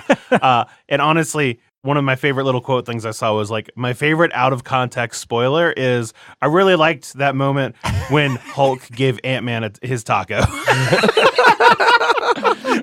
When he's sitting there watching the spaceship come down with his taco that he was making, and then it lands and it just fucking full force blasts him in the face, and just his whole taco is gone. Just holding an empty shell. Like, because they do such a good job of like showing him like putting the things in. Like that taco was looking like the best That taco was going to be a ever. good lunch. Yeah. He just gets fucking blasted by a spaceship. And he has no idea what any of these people are. A walking raccoon, and it just And he had to he was into Thor's story because he Yeah. had no idea that had happened. That's one reason why I really like Ant-Man is that he is literally the everyman that just Yeah. is put in. Then Hulk gives him some tacos. He just Hulk like carefully pinches out. 2 tacos. And it's like a handful for Yeah. him. Yeah. Uh-huh. Also, I liked the Banner Hulk. Yep. That's- Banner Hulk was a pleasant surprise. that I did was not a- expect that at all. That's been a comic book thing for a long time that Yeah. had happened. I where just didn't he's- expect it in the movie. Neither Yeah. did I. Well, because they did a really fucking good job with any of the trailers, Yep. and not letting you know anything that was going on. I liked during the time heist when they were like, you need to rage it up a bit. Yeah. And he's like, Because the other Hulk smashed a dude into the ground, smashed him with a car, jumped up and down on the Yeah, car, yeah. and then went after the next guy. Yeah. He sort of takes off his shirt, which is like a nano shirt at this point. Because Yeah. wasn't he Yeah. wearing a suit? Like a No. I think the nano just sort of, like most nano things, just sort of disappears to wherever it disappears into. But he also ripped a shirt off. I think he was just had a shirt underneath He it. just had a shirt on. Yeah. Okay. All Everybody right. just sort of had their own clothes underneath it. Gotcha. Yeah, and the suit just kind of covered their Yeah. Fair enough. clothes. And then he just takes his shirt off and Pushes then over, knocks half- over a motorcycle. Yeah. pushes it over. Yeah. Kind of dents the corner of a taxi. Yeah. Her. Yeah, nose. That was that part was great. And then goes and meets Tilda. Yep.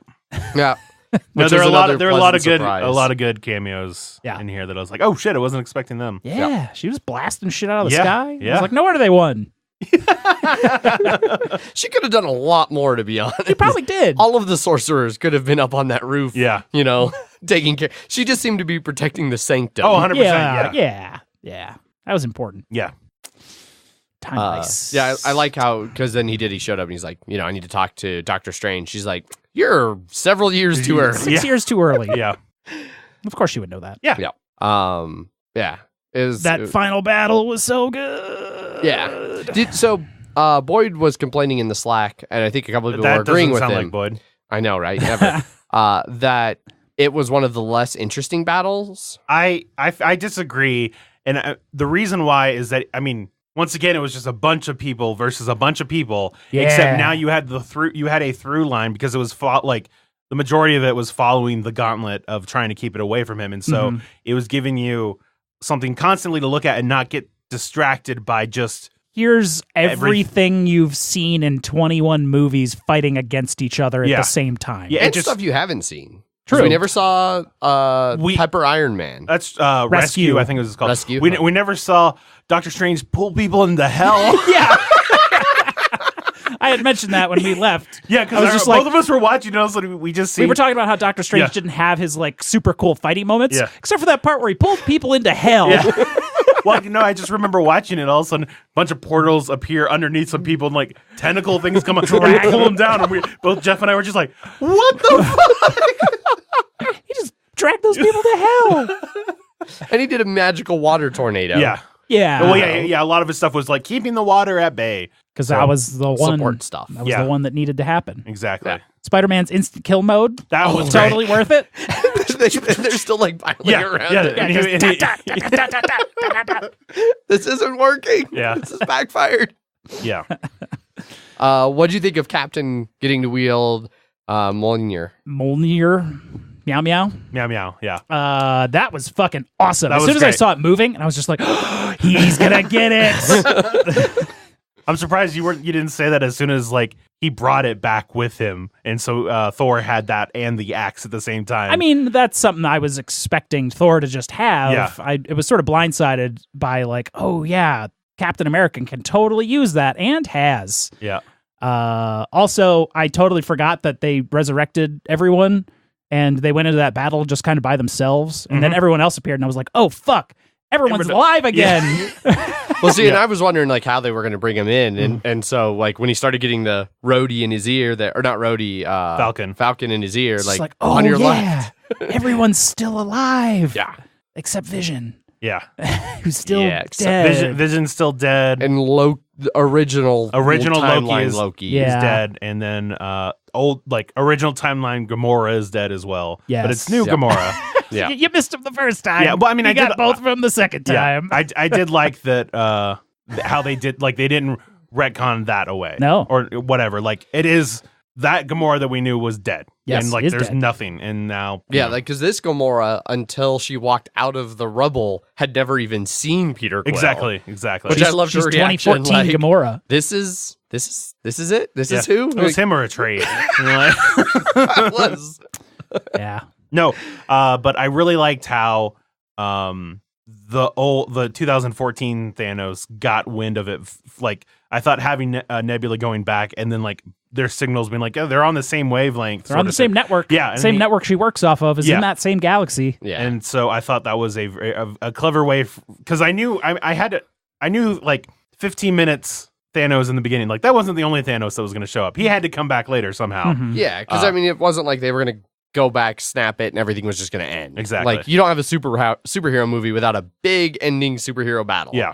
I like this cool twin blade sword thing. I am Yes. curious how past Thanos was able to bring his entire goddamn fucking army. I mean, on the ship, he had a giant on ass the ship. They It's were all on the ship. all the But stuff was we've on the never ship. seen that people could use the little, like, they can, whatever they're carrying comes back with them with those No, little... I mean, it was the ship is what's like, they somehow got the Pym particles to shrink down the ship.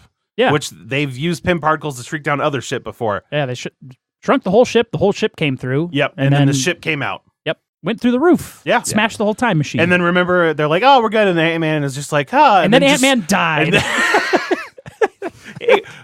Somehow he didn't, but no. Yeah. I 100% saw when Ant-Man was just like looking at, and then all of a sudden you just see all Just these missiles come explosion. through the window. It's like, well, Ant-Man just died. Holy shit. Yeah. Well, apparently he Shrank. I somehow think it was emergency actually- shrank. the way so it small. looked, it started getting blown away, but I think he blew away and was shrinking. No, at I'm the sure. same I'm sure time, he but- did, but I feel like that still wouldn't be enough. But No. yeah, superhero stuff. So Also, I'm fine. everyone was completely fine after Yeah. that building got annihilated. Yeah, Yeah. Hawkeye down in the tunnels that's now completely full of aliens. aliens. Chitauri. Chitauri, Kind of but look yeah. No, like Chitauri. they were the four Oh, were things they from the the end four? of Yeah. Infinity Okay. War. But it might as well just be xenomorphs. Yes, Yes. that's 100% what they were. Weird teeth xenomorphs. Yeah. So we were watching the movie, Megan and I, and when they go during the time heist scene, when the two who go to get the Guardians of the Galaxy and the Soul Stone, the Power Stone, was that the one that Peter Quill had originally Yes. Yeah, went and Power got? Stone. Yep. Yeah. Yeah. When I saw that it was Natasha and Hawkeye going off, like I immediately went, Oh. shit. Oh, no, Like, the same thing. I kind of liked it. And Megan like looked at me like, huh? And then a little bit later when she saw them going up the path, she was like, oh, no. No, yeah, no. As soon as I saw it was those two going off to Soul Stone, I'm like, well, one of them's not coming back. Yeah. And well, it's good too, because if it had been fucking Rhodey and Nebula who'd gone there and be like, well, the entire world, the entire We're all universe is fucked. fucked now because they're not getting the Soul Stone. You want to Yeah. get your sister back here again? We can throw her off. You want to call her up on your network? Yeah. She's somewhere in this timeline. Yeah. Let's kill her again. If you get Captain America here, throw Red Skull off. See if you really loved Yeah. him. Yeah. Oh, man. Yeah. They destroyed Captain America's shield, which is uncommon. and then somehow brought it back. Yeah. But the destruction of the shields only happened like 3 times Yeah. ever in the history of comics. But I mean, and- I would also buy that. But it's also been done by Thanos in like 2 of those 3. And I can see Thanos having a weapon that would be able to do that. Cut like through vibranium. Yeah, exactly. He did it with the Infinity Gauntlet Right. power in the original. So Gotcha. it was I knew that was coming. Yeah. I mean, I thought Captain America, going into the movie, I expected Captain America to be one of the ones who actually dies. I didn't expect him to get his happy ending. I'm glad he did. because I love Captain America. He's been my favorite Avenger for a long time. The best way I saw it is the guy that would always sacrifice himself finally got his peaceful ending, and the guy that wouldn't sacrifice himself for anything finally sacrificed himself. Exactly. Yeah. Yes. Yeah. He got the selfless one had his one selfish mode of just living his life, like you said. Yeah. Yeah. That's why some people are like, this feels off, and I was like, no, I feel like it's just a culmination of like everything. And a lot of people missed Bucky saying goodbye. Yeah. Oh yeah, to Bucky him knew and he wasn't coming. and not just like 100%. see ya. Yeah. And people were like, but Bucky never said bye to old Cap, and I was like, he already said goodbye when he left on the time machine. Yeah. Because he knew he was gone. Yeah. Yeah. I did, as we talked about in the Slack a little bit, I did think, And I thought that was just Captain America's hammer that he was just taking with him. That's just his now. He just wanted to take it with him to help with the stones. Not that he was actually going to put it back. He just goes back in time and just keeps the stone and just does whatever the fuck he wants forever. Well, he kind of did. Yeah. I think he probably turned in the time stone last, and that's probably why he got the hand wave of like, I can go back in time and not have to worry about Well, they gave stuff. him enough Pym particle things to let him go through two different things. Yeah, So- but it wasn't like a separate reality that all Yes. of those others were. It was their reality that he ended up in the past of. Yes. No, yeah, that was... well, but their reality is the culmination of those realities, Yeah. right? Like, by putting the stones back and everything, you've put all the timelines back to the one good timeline. Yeah. So Yeah, I guess they're not really splintering timelines or whatever. So, I don't know. in theory, old Cap also lived through the snap. Yeah. Or died in the snap and then got brought back by the unsnap. Yeah. But he was there and he's like, oh yeah, this happens for a bit, and then my friends will all be at this Peggy, place. let's skip going into New York today. Yeah. And Peggy was dead by the time the snap happened anyway. That's true. She was. Yeah. Was he at the funeral? Probably. That would be great. It's something like if someone went back to the funeral of Peggy and you see like old Cap just in the background. Just be You're like, holy holy shit. fuck. They really did plan this. But I feel like people look at enough movies like through a microscope that they would have... Someone would have noticed that before now, I think. Yeah. Probably. Yeah. Real good movie. Good movie. I think we've probably covered it enough. I can't think of much else I would to agree cover with that. about. I mean, there's obviously a lot more too, but we... And if anyone's confused who that weird kid was at the funeral, that was the kid from Iron Man 3. Yes, it was. The one that he like sets up with that cool workshop that helps him after he lands in like Tennessee I or didn't something even notice like that. kid at all. No, in the when funeral scene. it at one point the camera's panning to a bunch of people, and then it stops Towards at the camera for a second, and I know, and then it goes away, and a lot of people, both Jeff and me included, were like, "Who the fuck is that kid?" Oh, okay. It's the kid from Iron Man 3. Yep, all grown up. All grown up. Cool. Ross was in the back there with Yes. other Shield lady. Yep. They must have had some deals for like, you get speaking lines and this amount of money. You don't get speaking lines and you get this lower amount of money. Yeah, 100%. Because they had to pay a lot of people. But I'm in sure that they movie. also were like, they're like, "Hey Disney, can we have like $20 more million?" Yeah, sure, whatever. Just fucking take it. whatever. You're gonna make You all the money. You're gonna make $1.2 billion. I think it's already profitable. Oh, like, 100%. It has significantly. It has to. to be. Yeah. Fuck. I think it might have made profitability on Friday. Probably. I know it was With really marketing? fast. How fast it? I never became looked at the profitable. budget. No, I don't think they really gave it out yet No. or anything like that. And then usually it's like 2 times the budget for like marketing and things yeah. like that. Yeah. So But all right, so Overall, I think Infinity War was a better movie. I'm not sure. my problem is that like I feel like I could rank all the other movies like better, but I feel like this one would just sort of be off on its side because it's for me at least it's trying to do something different. It's like 20 movies that all feed into this one. Yes. Where like Infinity War seemed like the end to all of that. Yeah. I feel like the two. For me, it's going to be hard to separate the two movies too. Like they feed This one so well into each other. Well, and This also one if you- wasn't as coherent as Infinity Well, War. Infinity War was a much more frantic pace. It was a lot more action driven, and it was a very singular goal of stopping things. So the like versus like 15 minutes into it, like all right, well, This is the end of Infinity War. yeah, the stones are gone and we killed Thanos. Now what?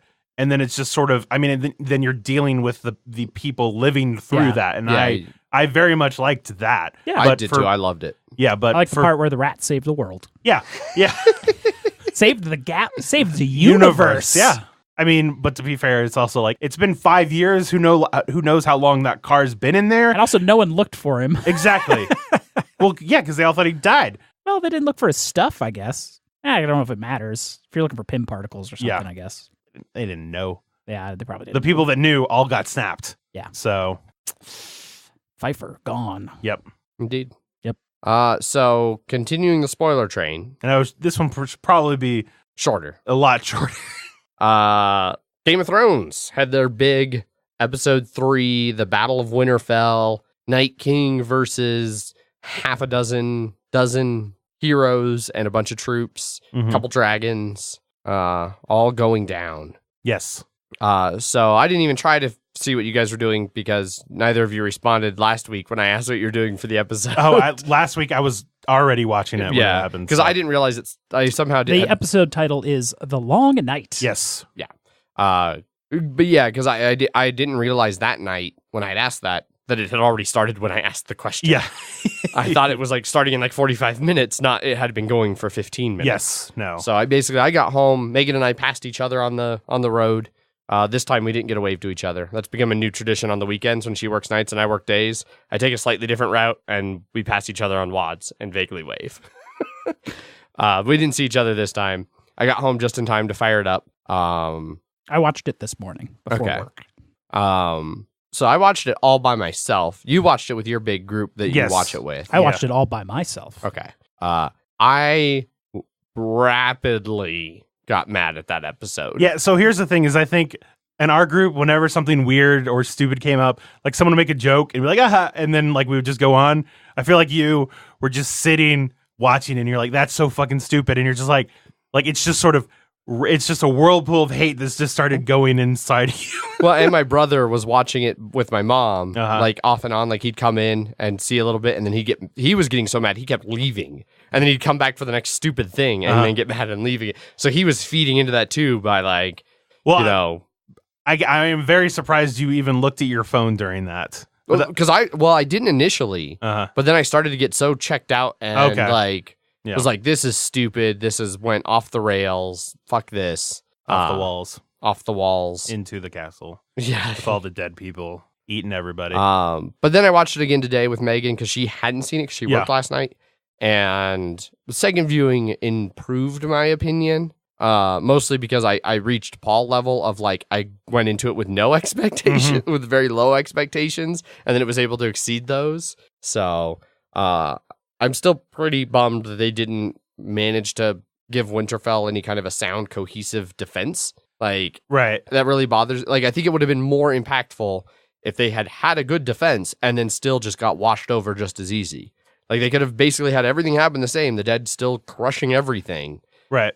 But if they had people do a smart defense, it would have been like, oh, they really did the smart thing and they didn't even stand a chance. Whereas now it's like, Well, if they had done things smarter, they could have held out a little longer. No, I mean they could have held out a little longer, but it was always going to end the same. That's why, like I was saying, I don't care that it was bad. Like they had as bad tactics. It was as always going to end the same. The absolute worst part was just like the Dothraki charge at the beginning. I mean, so that one was definitely, I think, to set the Visual. tone and Yeah. visual. No, and the visual thing of them, everyone, They're all dead. Well, all the swords getting lit on fire and then charging, and then immediately dying. I think basically once I saw that, I was like, no matter what they do, they are fucked. Yeah.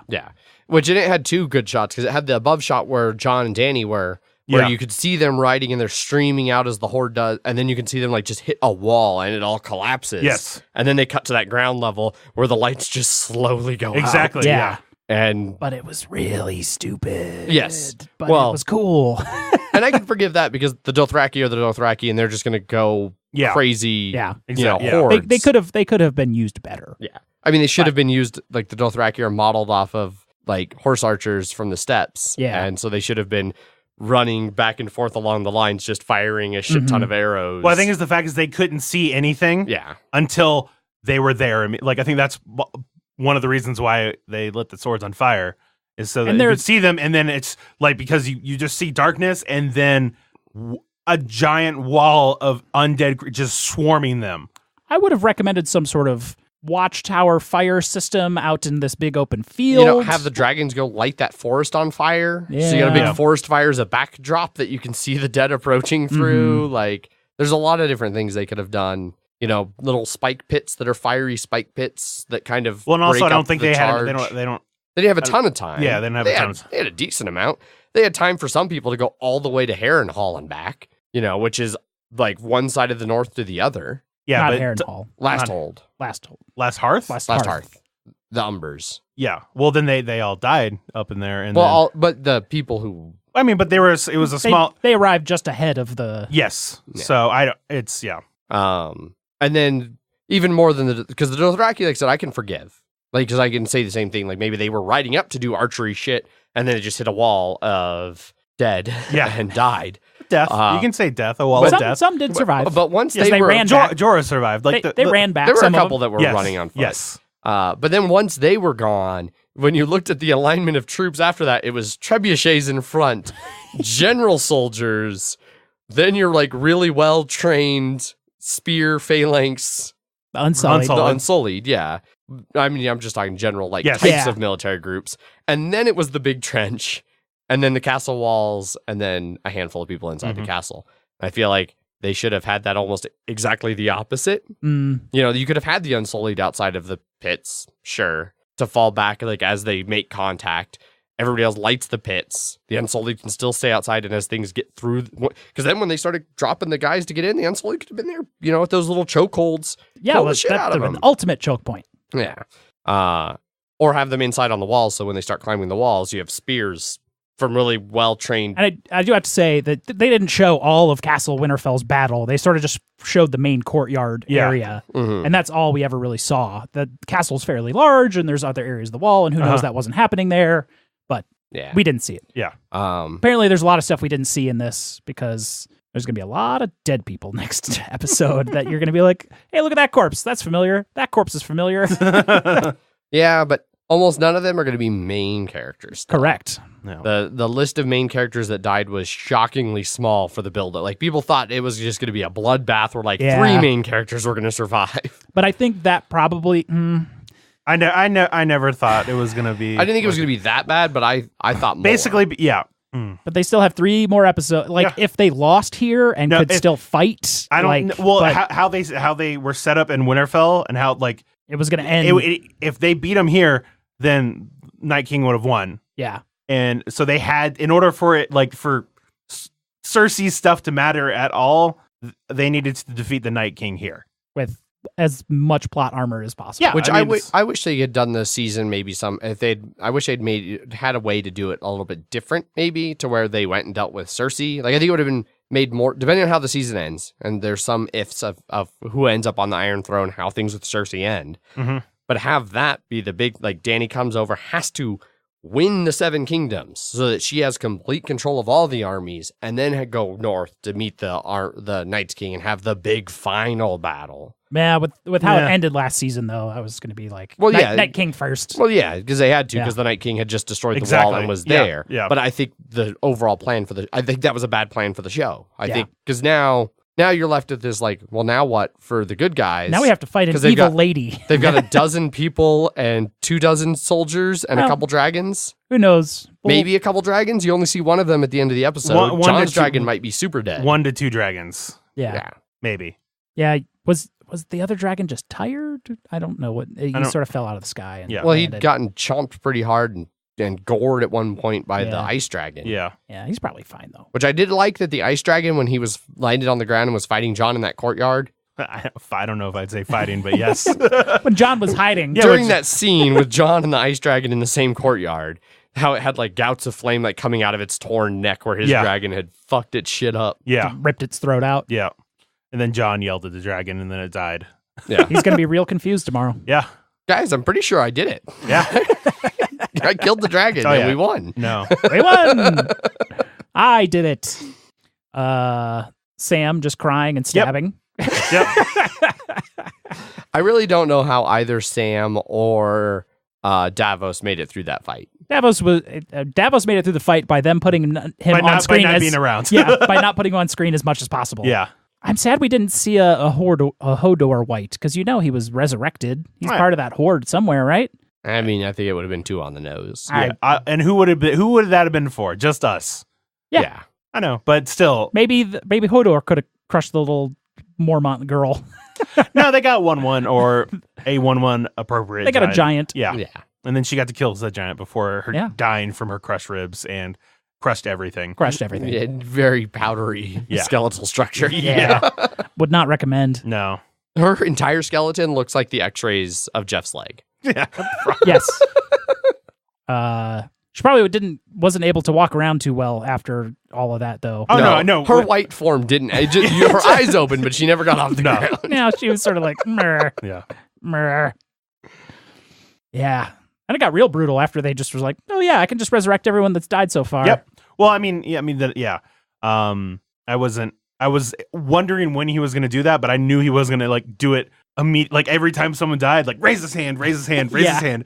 No, I was expecting something similar to this, where Sort of thin it like out. after the first wave of them, he sort of flies in once because he definitely is not. I want to say he's sort of cowardly, or like, and it's like I feel like he knew He's that certainly not bold. he's not bold. No, he's not going to really go there. Cautious, maybe. Yes, cautious. And if you're so- being I liked his generous. just dead stone face as he was falling out of the sky. Yeah, no, Just like, yeah, exactly.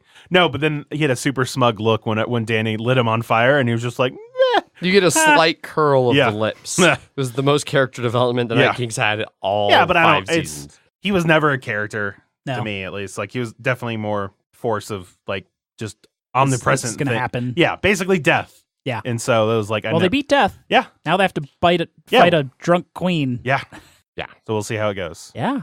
No elephants. No elephants. No elephants. Yeah. No, even with all the questionable things, I still enjoyed the episode. Yeah. I enjoyed it more on the second viewing. I will continue to watch the season, mostly because I'm not going to watch the last 3 and see how it ends. But You're gonna you're not gonna not watch it. I'm not going to not watch Okay, it. there yes. we go. You just- I'm not going to ignore the last Yes. 3 and never find out how it ends. I'm Yeah. not going to do that. I'm going to watch them. I'm going to see it, especially because now I have Megan's official blessing. I don't have to sneak around anymore with like watching them on Sunday and then pretending not to until I can watch them with her. She's just like, no, I don't care if you watch them without me, as long as you Watch it with A, me. don't spoil me, Yeah. and B, watch it with me. Like, oh, okay, that's cool. Yeah. Those crypts weren't safe. That's why I deleted my Facebook post. So I was like, oh shit, Megan browses Facebook at work sometimes. I'm going to be busted. And then I was still busted. I think my brother ratted me out. Mm. But yeah, so that's our spoiler talk. Boom, done. Holy shit. And now the episode's over for the people that have listened this long. Yes. That was 40 minutes of spoilers. But Yeah, I know. Yeah. Oh, yeah. I know.